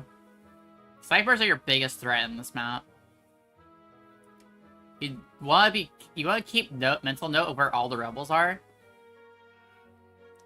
so you don't get sniped by a marksman or by out of pocket and just die. But I make sure I got enough points to get energy boost to get over here a little bit quicker about getting rid of some rebels. It is faster. Now, a risky strategy you can employ here is just gunning it like any percent and just running straight into the spot here in between the ammo droid and the medical droid, which will block line of sight for the turrets and any rebels sitting on the very edges of this over here or on this other side. But I don't recommend that. It's just super risky and just not a good idea, and this you will just get folded like paper and die. Because you are paper. You take like one shot and die. And you don't have the beam rifle or anything either. So you don't really have much keeping you alive outside of just a lot of luck if you try to rush it. I don't recommend it. Just take a little safety like that. Also, if you need to spend even a little more time, you can do that too. Don't take too much time though. Because you don't want to get rebels time on the later objectives to start swarming. So we're do a little sniping, checking for any snipers on the hill. Then we're swap the Dart Trooper. And we're going to wait to jet jump until we get right out to this little part of the hill. Jet jump over, go for a slide to speed things up a little bit. Do another jet jump. Go for a slide. I didn't get a great slide, but I want to sit behind this hill to avoid... You see I have Guardian here, I think. Another benefit of taking it a little slower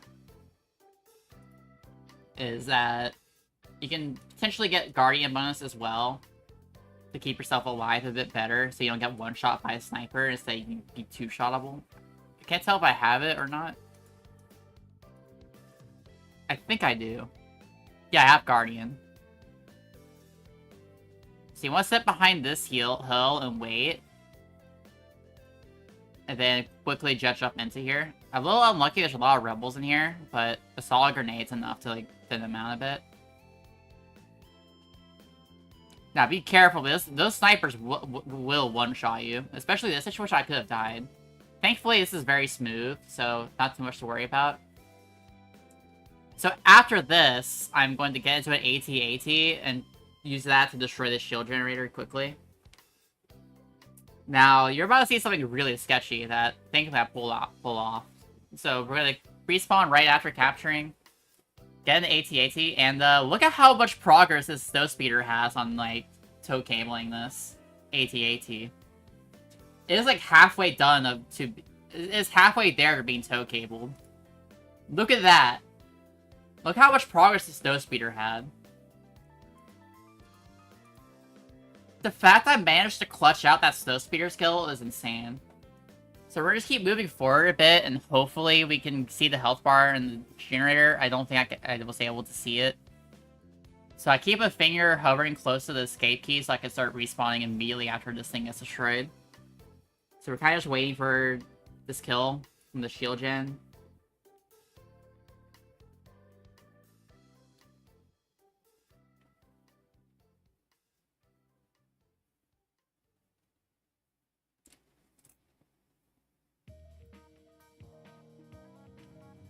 Okay. 1 second. Alright, so... we're gonna spawn on the shield generator here. And we got a Tauntaun. Most of the time there should be a Tauntaun on next to the shield generator, but if you're unlucky there won't be, and you have to trek all the way across. Which is like a 20-second time loss. It's that punishing. Like 15 and 20 seconds, it's so slow. If we got the Tauntaun, you want to shock the Tauntaun. You want to shock the rider on the Tauntaun. Because the Arc Trooper, the Arc Caster usually won't like damage the Tauntaun, only the rider. So we take advantage of that to get the health low and then finish off the rider with the pistol. And we ride a Tauntaun all the way up until we get into the hangar. And then we jet jump off of the Tauntaun to use the momentum to get all the way inside the hangar. And then we quickly get behind this box. Sit behind this box. This is the safest spot you can sit. Especially since you saw outside. And anytime you're on the Tauntaun, you want to keep a note of like all the rebels you're running past. Especially snipers, and how many there are. There's a sniper in the hangar where thankfully went into the snowspeeder, so we don't have to worry about it. Kill this rebel because it will stall me. There's another rebel there. Prioritize any rebels who are about to stall you first while staying behind this box. So like these guys are a bit of a problem. And then I'm going to gun down this marksman while hugging the box to peeking in and out. Because one shot from a sniper and I'm dead. Keep this in mind. If I get hit at any point, I will die to a sniper. Which is why it's so scary. But here, I used to command the pistol to gun down the marksman on the other side really quickly. I wait for this rebel to get that other sniper to get close for the Arc Caster. And then kill this last guy. But then I switched my spawn to the hangar so I can spawn as Vader here. About to switch to spawn. And then from here, it's pretty smooth sailing. There's not much else to talk about because the rest of this level is like pretty free. Because at this point in the run, you are home free. Like, the rest of this level is really easy as Vader.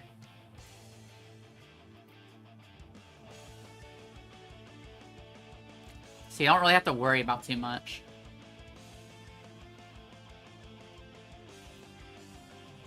Like, you're kind of just chilling.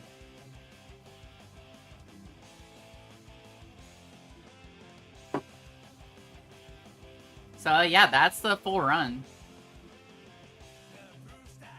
That is the new world record for new profile. And it's 47 minutes, like almost flat. It's like 47.299. It is like so close to sub 47, but it's such a strong run overall that I'm pretty happy with it. Aside like a really dumb death on Polis and a really unfortunate one on Coruscant, this was a very, very good run.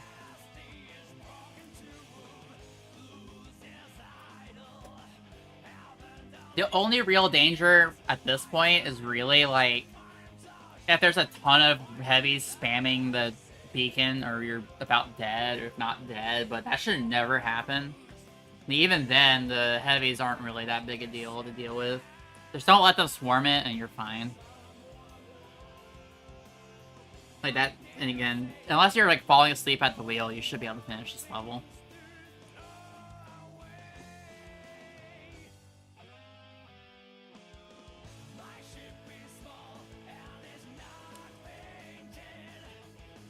Yeah, that is the world record explained. I hope I did a good job explaining everything that went into detail about this run. I'm pretty proud of this run, honestly. Like,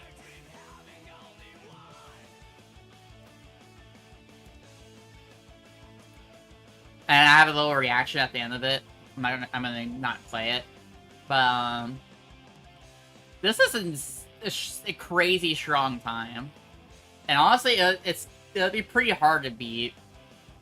Like, getting a clean double neutral in new profile is so difficult. And avoiding death as well is really difficult. And executing everything is pretty difficult as well. So, this is the hardest category in the game. And I'm really proud of how it turned out. Like, despite the context of why the run happened being kind of negative, I'm happy to be able to turn this into something positive and use this as a bit of a teaching experience to help explain stuff. I hope I did a good job of that. I hope y'all enjoy this journey of, like, talking about this run for 4 hours. Jesus Christ. Well, it's more like 3.5 hours, but you know. But with that, that is it. We are done. We're done talking about the run. And I'm a little tired, so I'm gonna hit end stream. Let's go find someone to raid, alright?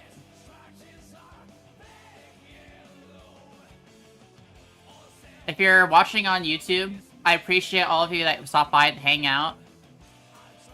I hope y'all got a little bit of information out of this, and I'm gonna leave this public in the tutorial section of my VODs. So y'all can, like, refer to it anytime until I get the tutorial ready for all of the Rise of the Empire one day. But for right now, have a good night, y'all. I appreciate y'all. I'm gonna end the YouTube stream and find someone to raid on Twitch. Have a good night. Bye-bye.